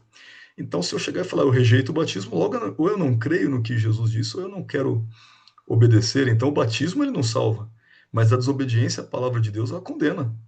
A gente desobedecer aquilo que Jesus ordenou, ou aquilo que Deus deixou como ordenança, que são ordenanças de amor, né, para as nossas vidas, ela nos deixa no mesmo estado de condenação que nós estávamos antes. Não é isso, pastor? O que o pastor acha desse ponto? Concordo. Tá certíssimo, entendeu? E outra Uhum. coisa também, pastor, bota sua foto aí no lugar que está escrito AM Brasil, fica bem melhor a gente olhando o senhor falando e prestando atenção aqui no mapa, entendeu? Não está aparecendo ali. Isso! Agora Ah, sim, bonitão. eu não Agora sabia que tá. aparecia, né? Eu pensei que mostrava só o slide para vocês. Não, agora sim, está aparecendo aí, tá ótimo. Mas está Tá muito bom, bem pastor. explanado, muito bem explicado. Tá bom, pastor. Graças a Deus. Eu falo, pastor, todos os pastores, o bispo Valdir também está aqui, os nossos irmãos. Eu tenho muito desejo de aprender, eu quero que vocês saibam disso, tá? Às vezes fala assim, nossa, o pastor tem conhecimento, o Alexandre está ensinando. Não, na verdade eu fiz esse treinamento original dele, depois nós traduzimos, mas o desejo muito grande é do aprendizado, então fiquem à vontade, inclusive, para apontar, olha, tem algum ponto aqui que precisa ser revisto, né, precisa ser revisado, e com certeza a gente vai apresentar a correção, e eu não vou ficar ofendido, mas pelo contrário, bastante feliz, porque nós vamos estar aprendendo juntos aí da palavra de Deus, tá bom? Podem ficar à vontade aí para poder contribuir, inclusive Teve, corrigir qualquer ponto. teve uma época que eu discipulei um grupo de jovens e eram 3 ou 4 jovens que estavam sendo discipulados e eles iam na minha casa e eu dava o estudo bíblico para eles e eles estavam se preparando para o batismo, né? Uhum, Esses jovens, eles fizeram parte de uma colheita muito grande que teve em Valinhos naquela época, num grupo de jovens que dançavam, sabe? Eles faziam aquelas danças b-boys, né, que falam, né? Que aham, fica rolando no chão, aquela dança lá. E esses jovens estavam vindo para a igreja na época, né? E eu estava discipulando eles. E um deles estava com dúvida, né? E ele falou assim: eu não vou batizar agora, né? E os outros: não, vamos batizar, vamos batizar. Não, por enquanto ainda não. E eu sempre perguntava para ele: mas por que que você não quer batizar? E ele falava assim: porque eu acho que é muita responsabilidade, eu não estou pronto ainda, né? uhum, Então, o medo dele era assumir um compromisso, né, com a igreja. Ele ia na igreja, ele gostava, achava bonito e tal, né? Só que ele tinha medo de, uma vez que batizar, ele ter um compromisso e ele ter que seguir aquele compromisso. Mas foi interessante porque quando nós estávamos ministrando o estudo bíblico e o coração dele foi quebrantando, né? E no uhum. dia que foi ter o batismo, ele apareceu lá na igreja lá e, resolvi, vou batizar. E aí ele foi batizado, né? E Glória a batizamos os Deus. 6, né? 3 ou 4, não me lembro bem agora. E foi bem interessante, porque depois eles atraíram muitos outros jovens também, do grupo deles, né? E eles davam aula de dança, tudo aqui em Valinhos, né? E eles acabaram atraindo muitos jovens também naquela época para a igreja. Mas essa dúvida de alguém que está vindo para a igreja agora é normal, né? esse Uhum. temor, né? Esse questionamento, mas se eu batizar, eu vou. Alguns já ficam preocupados porque vão ser membros da igreja, né? Vão estar membrados, né? Aí vão ter compromisso, inclusive financeiro, com a igreja e coisas desse tipo, né? Mas uma vez bem explicado e se a pessoa realmente se converteu, se a conversão dela foi sincera, dificilmente a pessoa não vai querer batizar, né? Mas é interessante esse estudo, sim, a gente vê a importância do batismo, né? Como o pastor Paulo falou, não é para salvação, né? O batismo não é para salvação, mas o Exatamente. batismo ele é a porta de entrada na igreja como membro, né? A pessoa Uhum. para poder tomar ceia, para poder participar, ela vai ter que ser batizado, né? Uhum. E é uma forma de você demonstrar publicamente que você creu, né? Porque quando Jesus diz, todo que crer e for batizado será salvo, né? Então, o ser batizado acompanha o crer. Se a pessoa creu, se ela realmente depositou a sua fé em Jesus, é importante que ela seja, assim, batizada, né? Muito bom, excelente, pastor. Grande testemunho também, e também traz para a gente o aprendizado, né? E a questão da paciência, né? Porque, assim, o modo como a gente está discutindo aqui, olha, nós temos ali o primeiro quadrante, e aí de repente vamos para o segundo, e aí já tem que ir para o terceiro. Então, o que o pastor falou agora foi muito importante para a gente também ter justamente essa sabedoria, né? Se a pessoa falar, olha, eu não estou pronto e tal, a gente precisa fazer o quê? Trazendo conhecimento, né? Volta para o momento da oração, puxa, essa pessoa não quis batizar, eu acho que eu vou começar a orar um pouco mais por ela, para que ela seja tocada, e vai na paciência, para que muitas vezes o Espírito Santo ele vai tocar de modo gradativo, né? Não vai ser tão imediatamente como foi mostrado aqui, mas vai ser mais assim, ó, como mostrou aqui na relação desses coríntios que estavam aqui, né? Eles foram ouvindo e foram acreditando e foram sendo batizados. Então, às vezes vai ter que ouvir mais de uma vez, né? Como o pastor Valdir mencionou, né? Ele vai ter que participar de vários estudos e aquilo vai devagarinho transformando o coração até a hora que às vezes ninguém nem insistiu para que ele batizasse, né? Ele falou, pastor, eu quero ser batizado. Quando que é o próximo batismo? E aí a obra está completa. Então, saber também, claro, cuidar das pessoas, o mais importante é que elas estejam perto, né? Estejam compondo ali o corpo de Cristo, né? Estejam recebidas em amor, assim como o pastor comentou, né? Dar oportunidade para que elas estejam atuando ali, já fazendo algum papel. Isso é muito bonito. Nós temos, só pegando o último gancho aqui, né, nessa discussão que a gente fez agora, nós participamos ali com uma igreja de um evangelismo de rua, né, ali no centro de Jundiaí, e as pessoas estavam ali é, sendo evangelizadas, né, muitas pessoas ali que são usuários de droga nesse momento, né, e vivem na condição de rua também, e eu percebi que tinha um casal de jovens ali, que eles estão há pouco tempo na igreja, e eles nem sequer foram batizados ainda, né? E eles estavam lá distribuindo o pão, o café da manhã e trabalhando. Eles falaram, eu quero ir também, né? E o pastor lá de Cajamar foi e falou, não, vamos sim, vamos, vocês querem ir, vamos, né? E com a graça de Deus eles vão se batizar agora no próximo batismo, eles vão batizar junto com o pessoal de Jundiaí aqui e estão sendo aí preparados para o batismo também. Mas olha só, mesmo sem terem ainda se batizado, mas embora já tenham tomado essa decisão, eles já foram atuando, já foram se envolvendo, já foram recebidos com a mesma importância, com o mesmo amor de qualquer outro membro, né, que compõe ali o corpo de Cristo. Isso foi muito motivador para eles, né? Então, glória a Deus por isso. Esse é o tratamento mesmo que nós temos que apresentar para as pessoas e com essa sabedoria também que foi mencionada. Muito bom. Então, a ferramenta número 5 é a que a gente está fechando agora. E agora nós vamos para a ferramenta de número 6. Vamos lá, é a última aqui. Deixa eu só controlar o tempo para ver. Ah, tá bom. Estamos com uns minutinhos ainda, então, mais uma vez, podem ficar à vontade, tá? Para interromper em qualquer momento. Não precisa esperar eu parar de falar para vocês participarem, tá bom? Podem interromper em qualquer momento, fiquem bem à vontade. Ferramenta número 6 agora. Essa ferramenta se chama ferramenta 411. 411. Vamos entender o que que é essa ferramenta. Vocês estão percebendo que as ferramentas que são apresentadas aqui, elas têm um sentido. Isso aqui é muito parecido com ferramentas estratégicas e administrativas que são utilizadas aí, é, qualidade, na engenharia. São bem parecidas no sentido de que elas são organizadas, né? Você tem um ciclo, você tem uma entrada, uma saída, um processo que acontece, né? Então, aqui, né, o autor, o pastor que preparou esse material, eu achei muito bênção, porque não é alguém que está levantando um ministério, mas foi alguém que pegou o material e disponibilizou para o mundo inteiro e falaram assim, aplica na sua igreja, seja ela qual for. Então, gostei muito dessa atitude, por isso que eu fiquei um pouco mais envolvido com esse material e também porque o material é muito bom, né? Mas vocês vão perceber que as ferramentas, quando a gente olha para uma ferramenta, ela tem sempre uma coisa que vai fazer a gente lembrar, que vai ser uma imagem, um diagrama, né? Quadrantes, como a gente está vendo aqui, né? Um ciclo, né? Mostrando aqui as setinhas, né?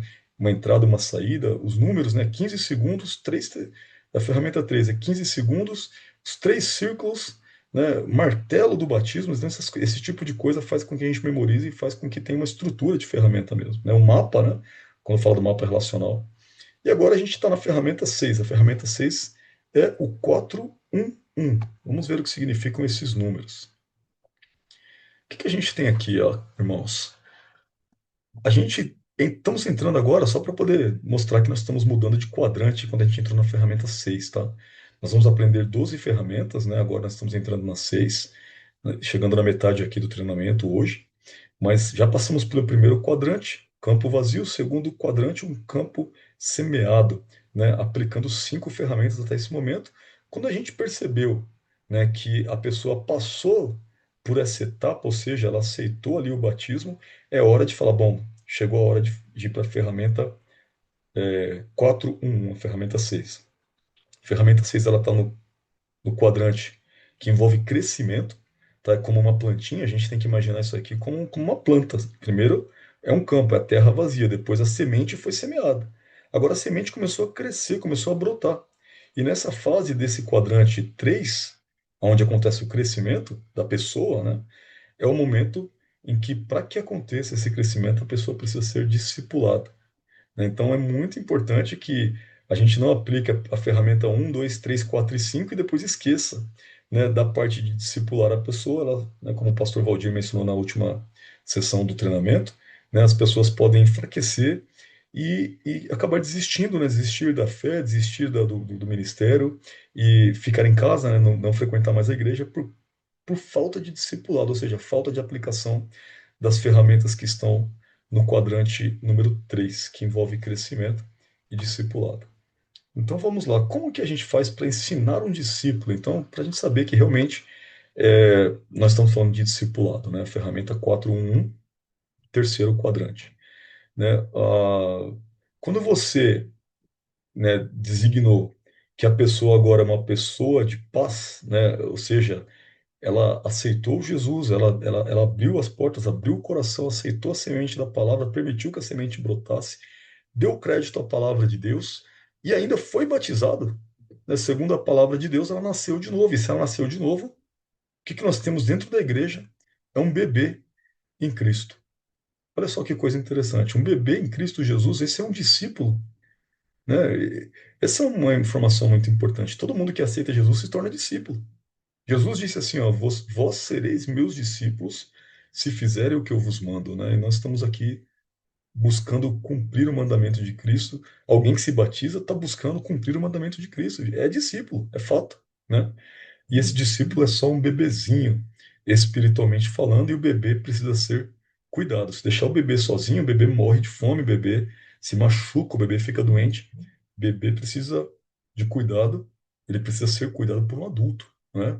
Então existe o bebê na fé, o bebê em Cristo, e existe o adulto na fé. O cuidado que nós temos que ter, queridos, quando a gente fala sobre discipulado, é justamente sobre algo que a Bíblia fala, mas que nós sabemos que também acontece nas igrejas, né? Tem pessoas que elas não crescem, elas brotam, se tornam um bebê em Cristo, se batizam, mas elas nunca amadurecem na fé. E quando isso acontece, na verdade, essas pessoas elas não continuaram o ciclo que deveria ter continuado na fé, né? E elas continuam sendo bebês em Cristo. E o apóstolo Paulo falou sobre isso, né? Ele falou: olha, eu gostaria de alimentar vocês com alimento sólido, alimento consistente, alimento de adulto, mas eu ainda percebo que vocês precisam ser alimentados com leite, leitinho ainda. Mas já passou da hora do leitinho, né? Então, o amadurecimento na fé, nós precisamos, nós como ministros e como é, não só discípulos, mas nós somos discípulos que somos voltados para o chamado missionário, para o chamado evangelístico. Nós temos que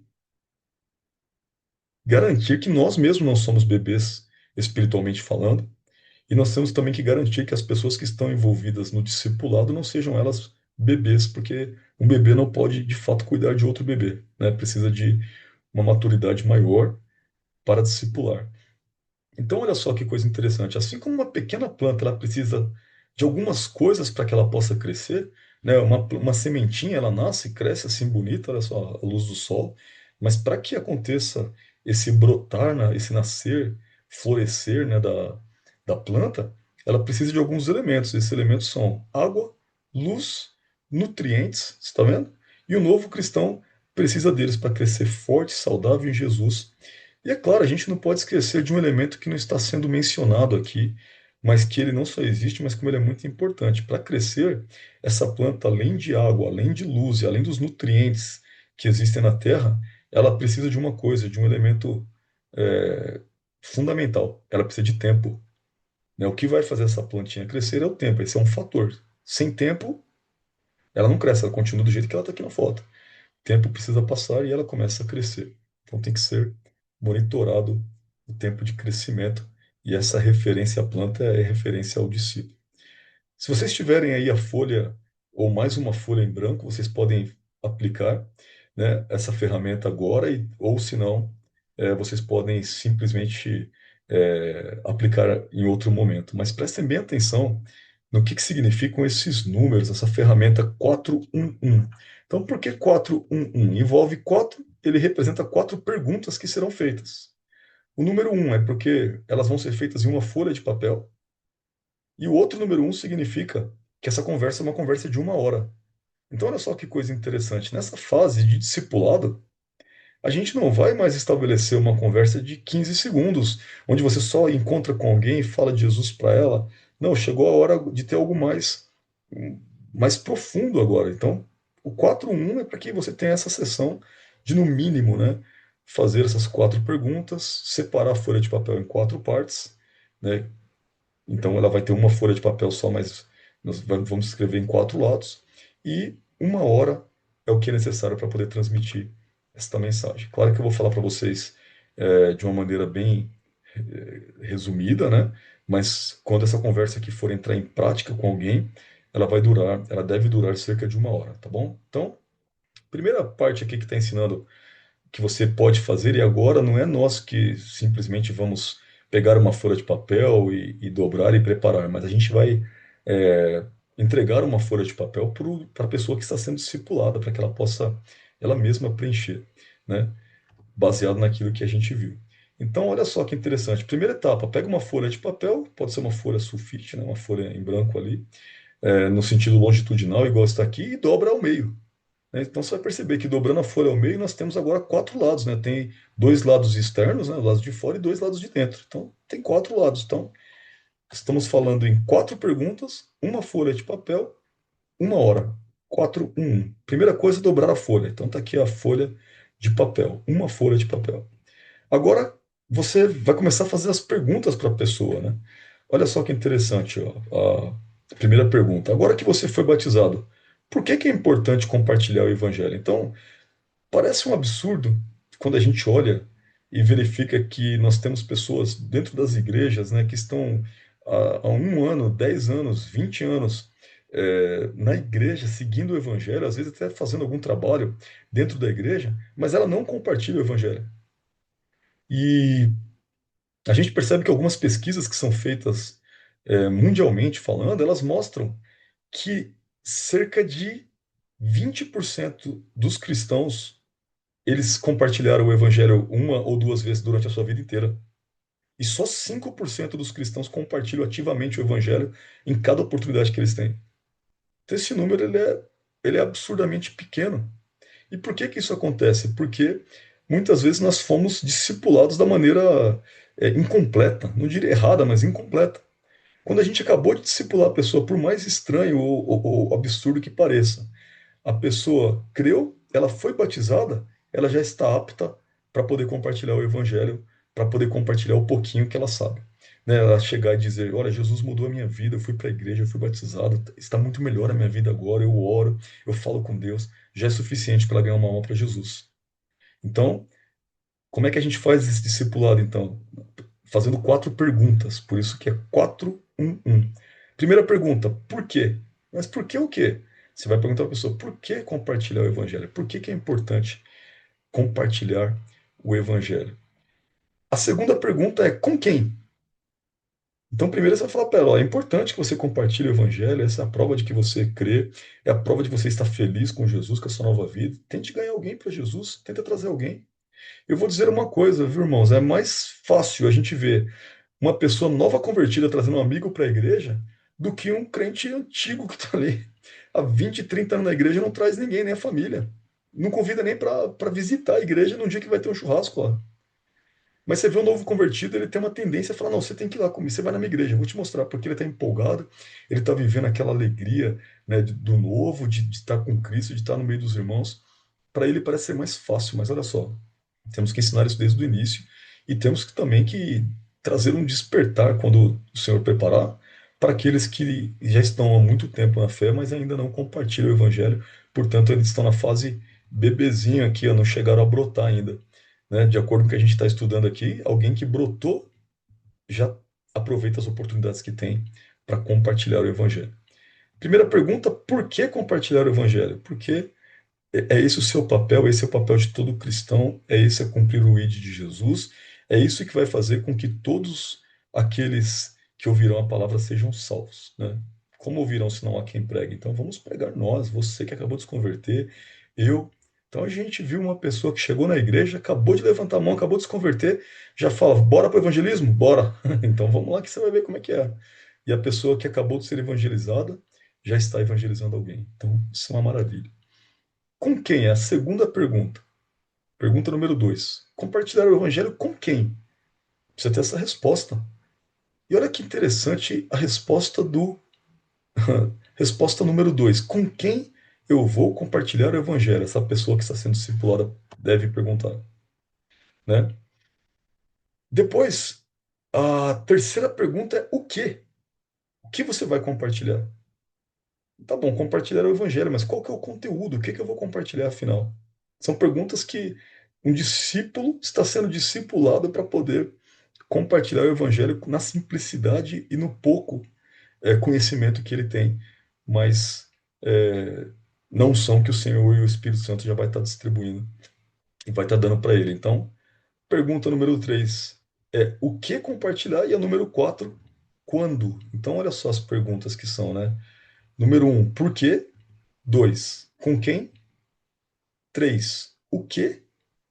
E 4, quando? Quando a gente vai fazer isso? Então, qual que é a grande ideia de você responder essas perguntas? É você ensinar um novo discípulo a ser intencional. Ele tem que ter intenção de salvação, intenção de trazer pessoas para Cristo. Né? Se a pessoa recebeu Jesus com alegria no coração, ela está extasiada ali pelo, pela experiência que ela teve com Deus, foi para a igreja, orou, se alegrou, começou a louvar a Deus, ouvir louvores e foi percebendo uma transformação na vida. Você tem que ensinar ela a ser intencional, como aconteceu na época bíblica e como acontece hoje, né? Não só na época bíblica, mas até os dias de hoje. A pessoa que realmente encontrou um tesouro ao encontrar Jesus, ela não guarda para si. Ela quer compartilhar. Ela olha alguém sofrendo e fala: você não tem ideia. Você precisa vir para a igreja, você tem que vir para Jesus.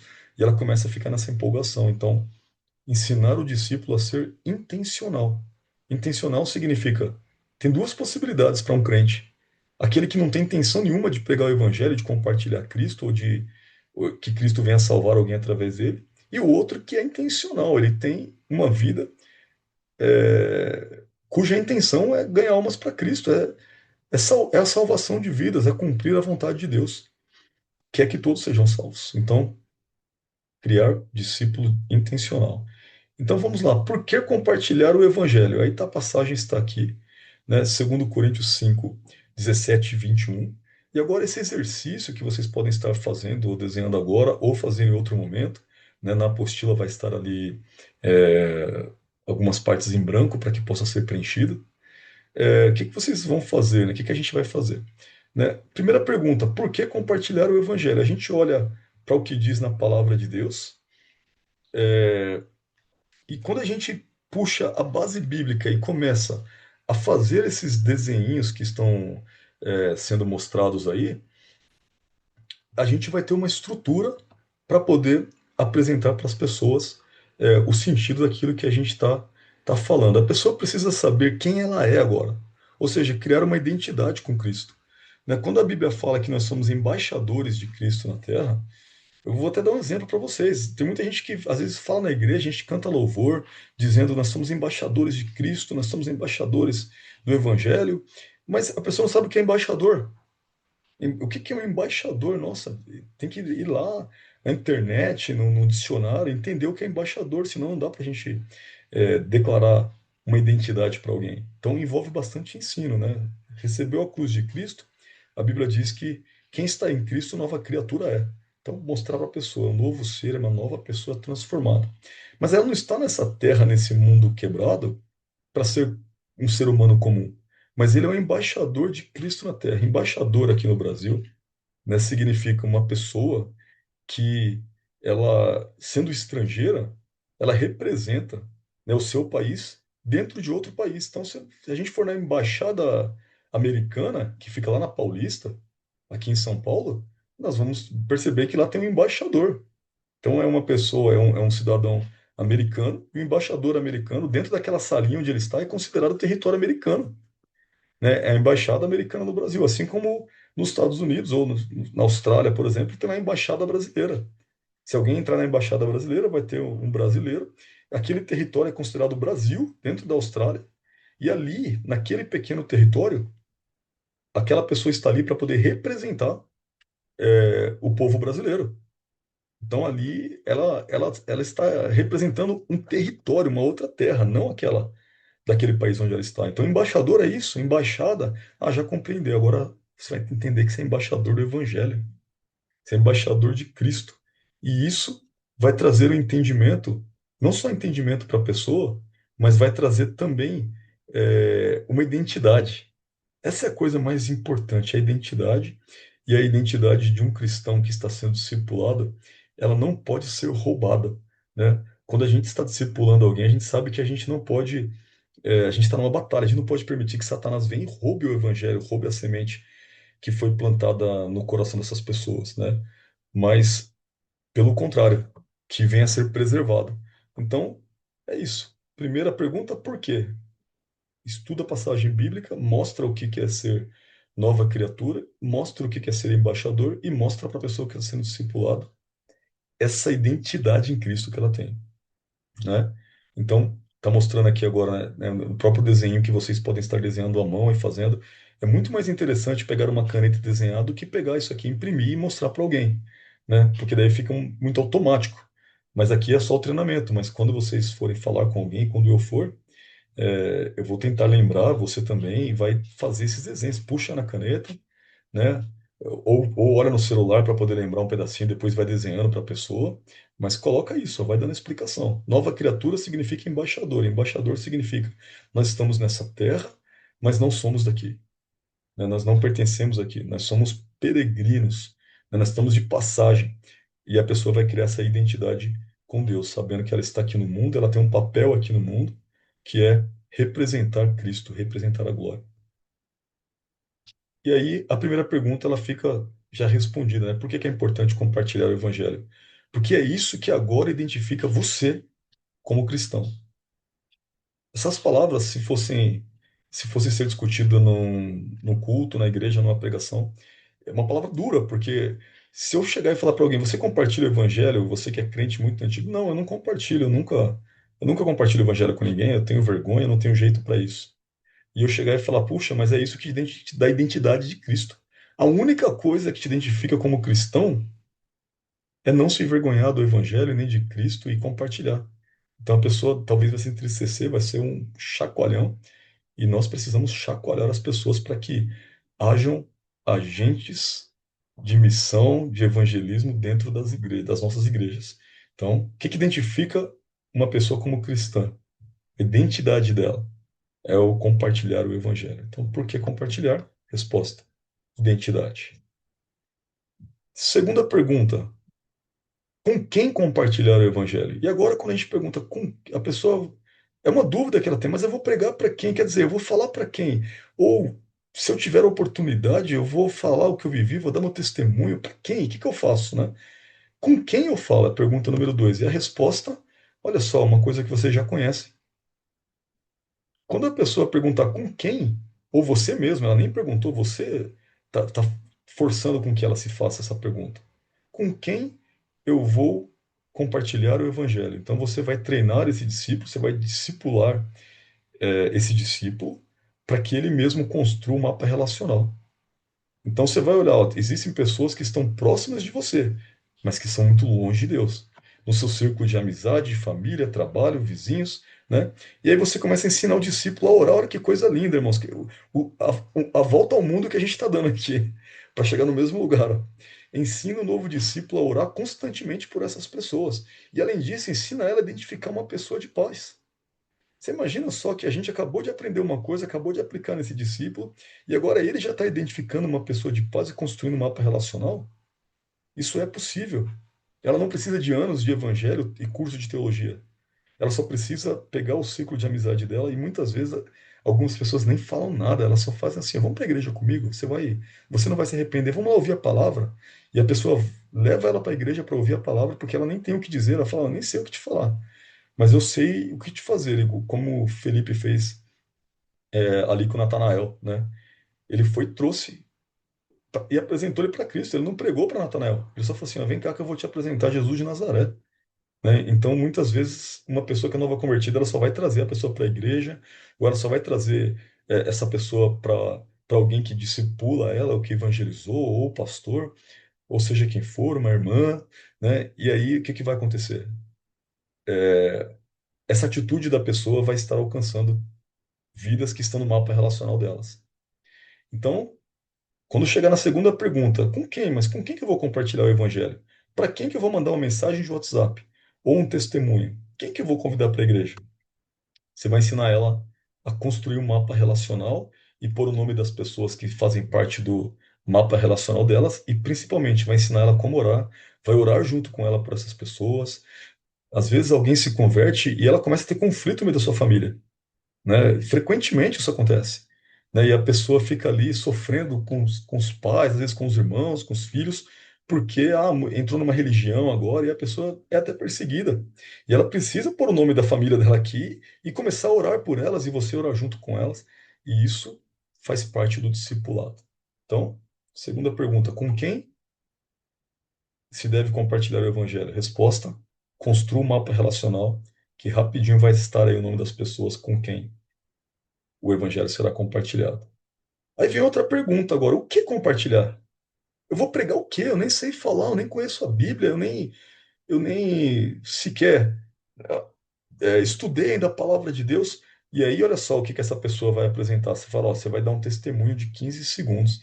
A gente começou a ensinar uma pessoa que está sendo discipulada a, a compartilhar o testemunho dela de conversão. Olha, eu me converti, foi assim, Jesus me tocou, eu fui transformado, eu sou uma nova pessoa agora, uma nova vida. 15 segundos e ela já está fazendo a obra de Deus, né? Ela pode mostrar os 3 círculos que um dia foi apresentado para ela, né? Você apresentou para essa pessoa e agora ela tem condições de desenhar e de apresentar para mostrar como é que funcionam os mundos, né, espiritualmente falando, e como é que a gente migra de um mundo para o outro de acordo com aquilo que Deus proporcionou para que a gente seja capaz de migrar, né? E também já falar sobre o martelo do batismo, ela dá o testemunho que ela creu, que ela foi para o batismo, que ela foi batizada e o que significa o batismo, e pronto, contando essas experiências que ela teve já no início da conversão, ela já está proclamando o evangelho.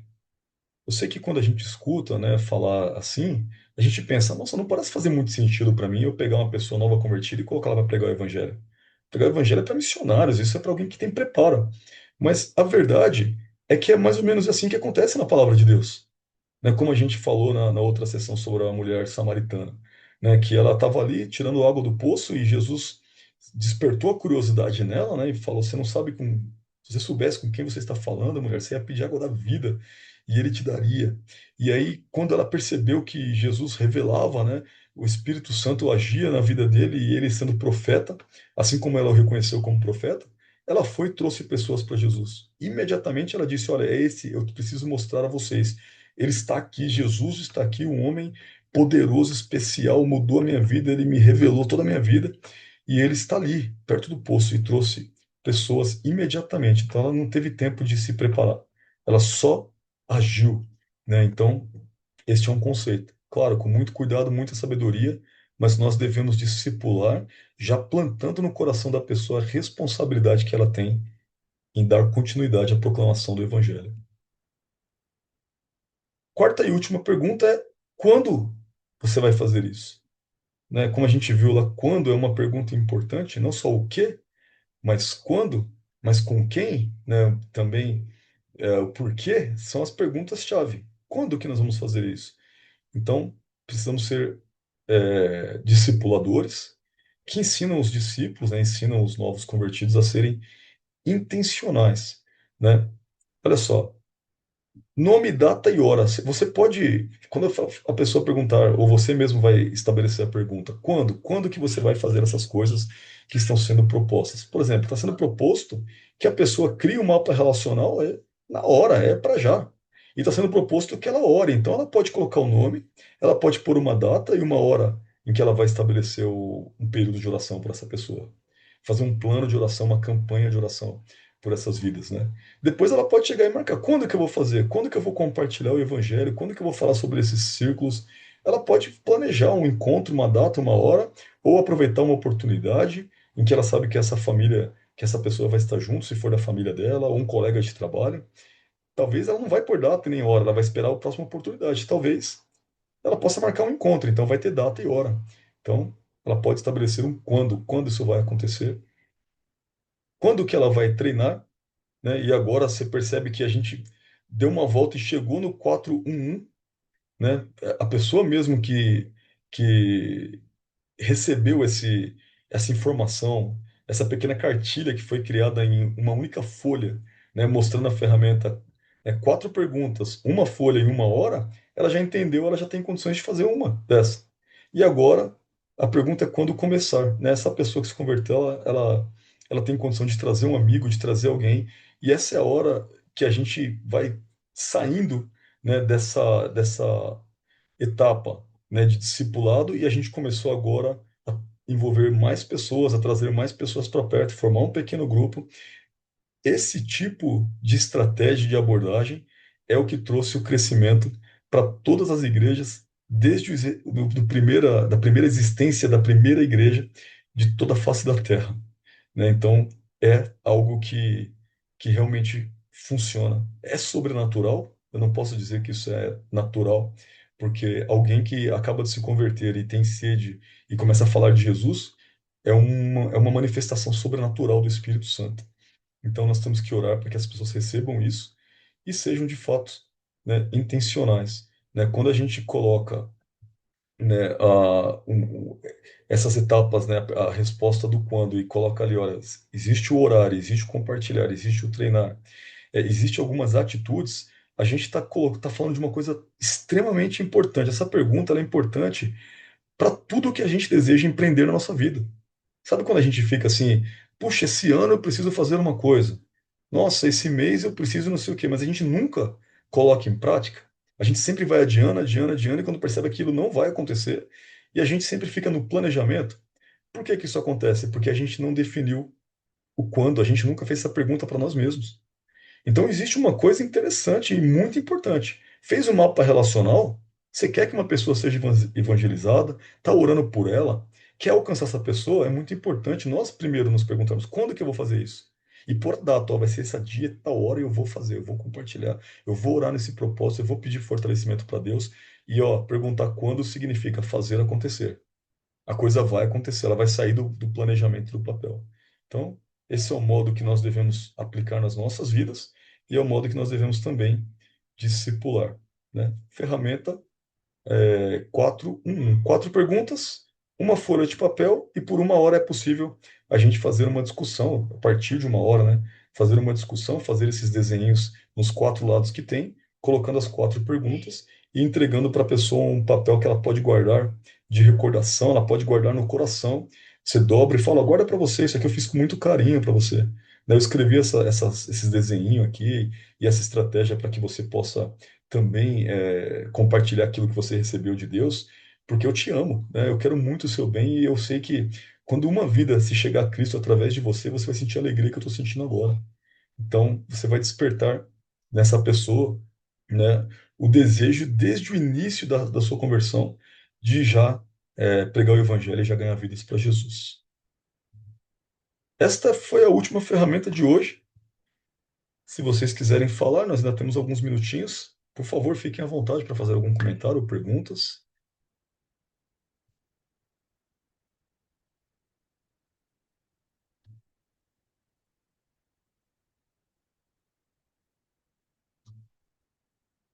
Se alguém estiver falando, está com o microfone fechado, você pode abrir o microfone.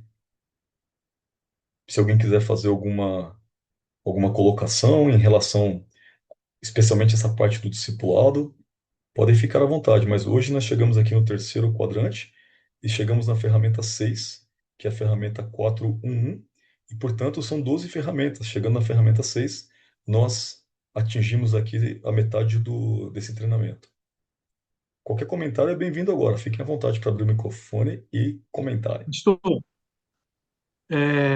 Uma coisa é ser de mim mesmo, que eu não concordo muito, é Uhum, uma pessoa, assim que aceita Jesus, sair para evangelizar, porque eu uhum. acho que nós vamos sair para saquear o inferno. Então, nós temos que antes fazer um jejum, todo o preparatório para sair para evangelizar, entendeu?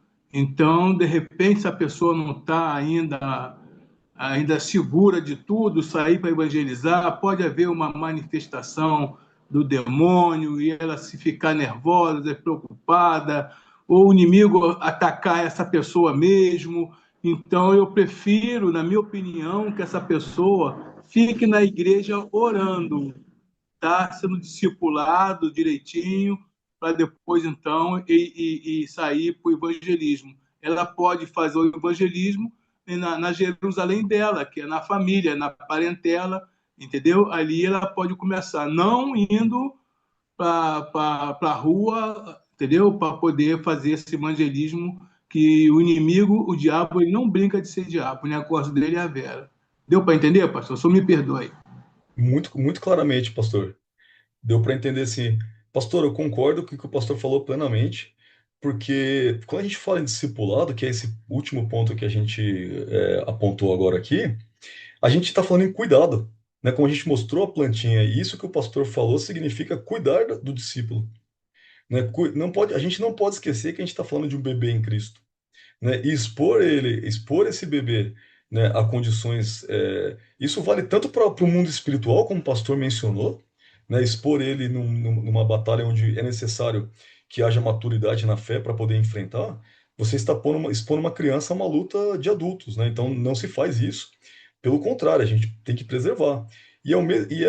Essa mesma colocação que o pastor comentou agora, ela vale inclusive para a palavra, né? A gente não pode chegar e pegar coisas espirituais e profundas, né, que vai tempo para a pessoa ser capaz de digerir aquilo, né, para alguém que é um bebezinho em Cristo. Ela tem que ir devagarinho, vamos lá estudar os evangelhos e tal.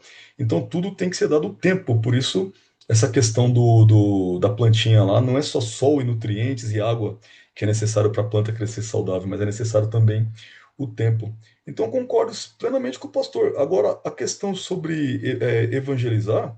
Fora, o pastor tá totalmente correto. Se você expor a pessoa assim, você está agindo sem sabedoria. Se a pessoa ela traz alguém para a igreja, um amigo para a igreja porque ela se converteu, aí, assim como o pastor falou, né, seria diferente, de fato. Por exemplo, nessas etapas que foi colocada, que é compartilhar o evangelho. Então, é exatamente como o pastor falou, muito bem colocado, isso contribui muito para que a gente possa saber como discipular, né? A pessoa que vai compartilhar o evangelho, se ela tiver uma empolgação, uma emoção, não, eu sou missionário, já era, eu vou ganhar os bandidos da rua tudo para Jesus, a gente tem que puxar o freio dela. Igual o pastor falou, a gente tem que segurar e falar, não, meu filho, calma, não é assim não. Você vai devagar, ó, você vai fazer o seu mapinha relacional aqui, você vai descobrir, você vai pregar só para pessoas de paz, né? Quando você identificar alguém que está com sede do evangelho ali, que está ali fazendo parte de um coleguinha que você tem ali, um amigo muito chegado mesmo, convida ele para vir para a igreja, convida ele para vir com você, né? Às vezes a pessoa tem esposa, sei lá, namorado, alguma coisa ali, irmão, traz seu irmão para a igreja também, fala para ele que vai ter um culto aqui abençoado, né? E aí você não está expondo a pessoa a essas condições de risco que existem, são riscos espirituais, o pastor já comentou até na outra sessão, que pessoas sem preparo e sem sabedoria, né, elas saíram mesmo com tempo de evangelho, né, saíram para o campo evangelístico aí sem a devida preparação espiritual, que envolve jejum e oração, e são arruinadas, têm a sua vida arruinada, a família aí, por setas malignas, né? Então, pastor, tá certíssimo e contribui muito bem. Eu entendo que não mudaria aqui a questão do material. O mais importante mesmo é ter esse entendimento, até que o pastor levantou, a gente entender que quando fala sobre um discípulo, né, que pode já estar sendo colocado na identidade dele, uma identidade evangelística, nós temos que ter esse cuidado em que ele, no máximo, ele vai com pessoas da sua família, do seu círculo de amizade ali, isso não pode envolver um evangelismo externo, ela vai, no máximo, trazer alguém ou convidar alguém para viver o que ela está vivendo. No máximo isso. E o que for além disso, ela tem que ser discipulada também e ensinada que ela precisa chamar a pastora. Ela fala assim, olha, tem alguém pedindo oração para mim, pastor, eu vou lá? Não, não, você acabou de se converter. Você pode ligar para o pastor, para os presbíteros, para os irmãos que são da intercessão, que eles vão lá, entendeu? E você fica ali na retaguarda, se preparando, intercedendo. Concordo, pastor, é justamente isso. Depois o pastor dá uma analisada também na apostila, e se tiver algum ponto que o pastor acha que vale a pena a gente dar uma ajustada, o pastor manda para mim no particular, que eu dou uma ajustada também para distribuir o material final. Ok, ok, pastor. Tá Muito bom, bom. pastor? Mais uma vez eu agradeço por esse tempo aqui que nós estamos passando, aprendendo mais. Graças a Deus. Pastor, eu já estou no quarto mandato como líder de missões aqui no Rio de Janeiro. Glória a Deus. Entendeu? Eu glorifico muito a Deus, porque o meu DNA não é dizer que não é estar na igreja pregando para crente obeso espiritualmente, mas meu DNA é rua, é missões e evangelismo. É eu trazer Glória da a rua Deus. para dentro da igreja e cuida, e trazer as pessoas cuidando, trazer eu cuidando, porque o meu negócio é fora, tá? Meu negócio é fora, é trazer para dentro da igreja. E o que estão na igreja vai cuidando, vai discipulando, vai, entendeu? É Junto isso aí. comigo, junto com o bispo, junto com outros irmãos. Mas é Uhum. isso que eu tenho no meu sangue, é rua. Eu perguntou a hora, vai ouvir o plano da salvação. Eu não sou Glória a religioso, eu Deus. falo de Cristo. Amém? Amém, pastor. Glória a Deus. Isso é chamado, né, pastor? Não tem. É um chamado, quer dizer, além de ser pastor, porque o pastor, muitas vezes ele fica só dentro da igreja, né? Até para ele pregar o evangelho, às vezes tem pastores que ficariam constrangidos dependendo da situação, né? Mas quando você tem um chamado para pregar, para estar fora, é o dia a dia, é o prazer que nós sentimos. Então, glória a Deus por isso. Chamado poderoso. Eu creio que eu também tenho na minha vida e o Senhor tá desenvolvendo um pouquinho a cada dia também.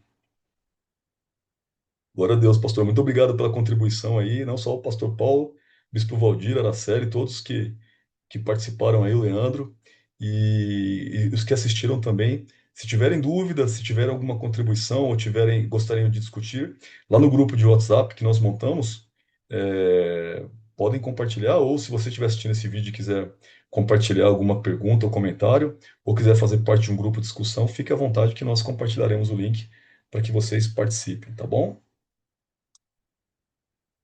Deus abençoe a todos em nome de Jesus.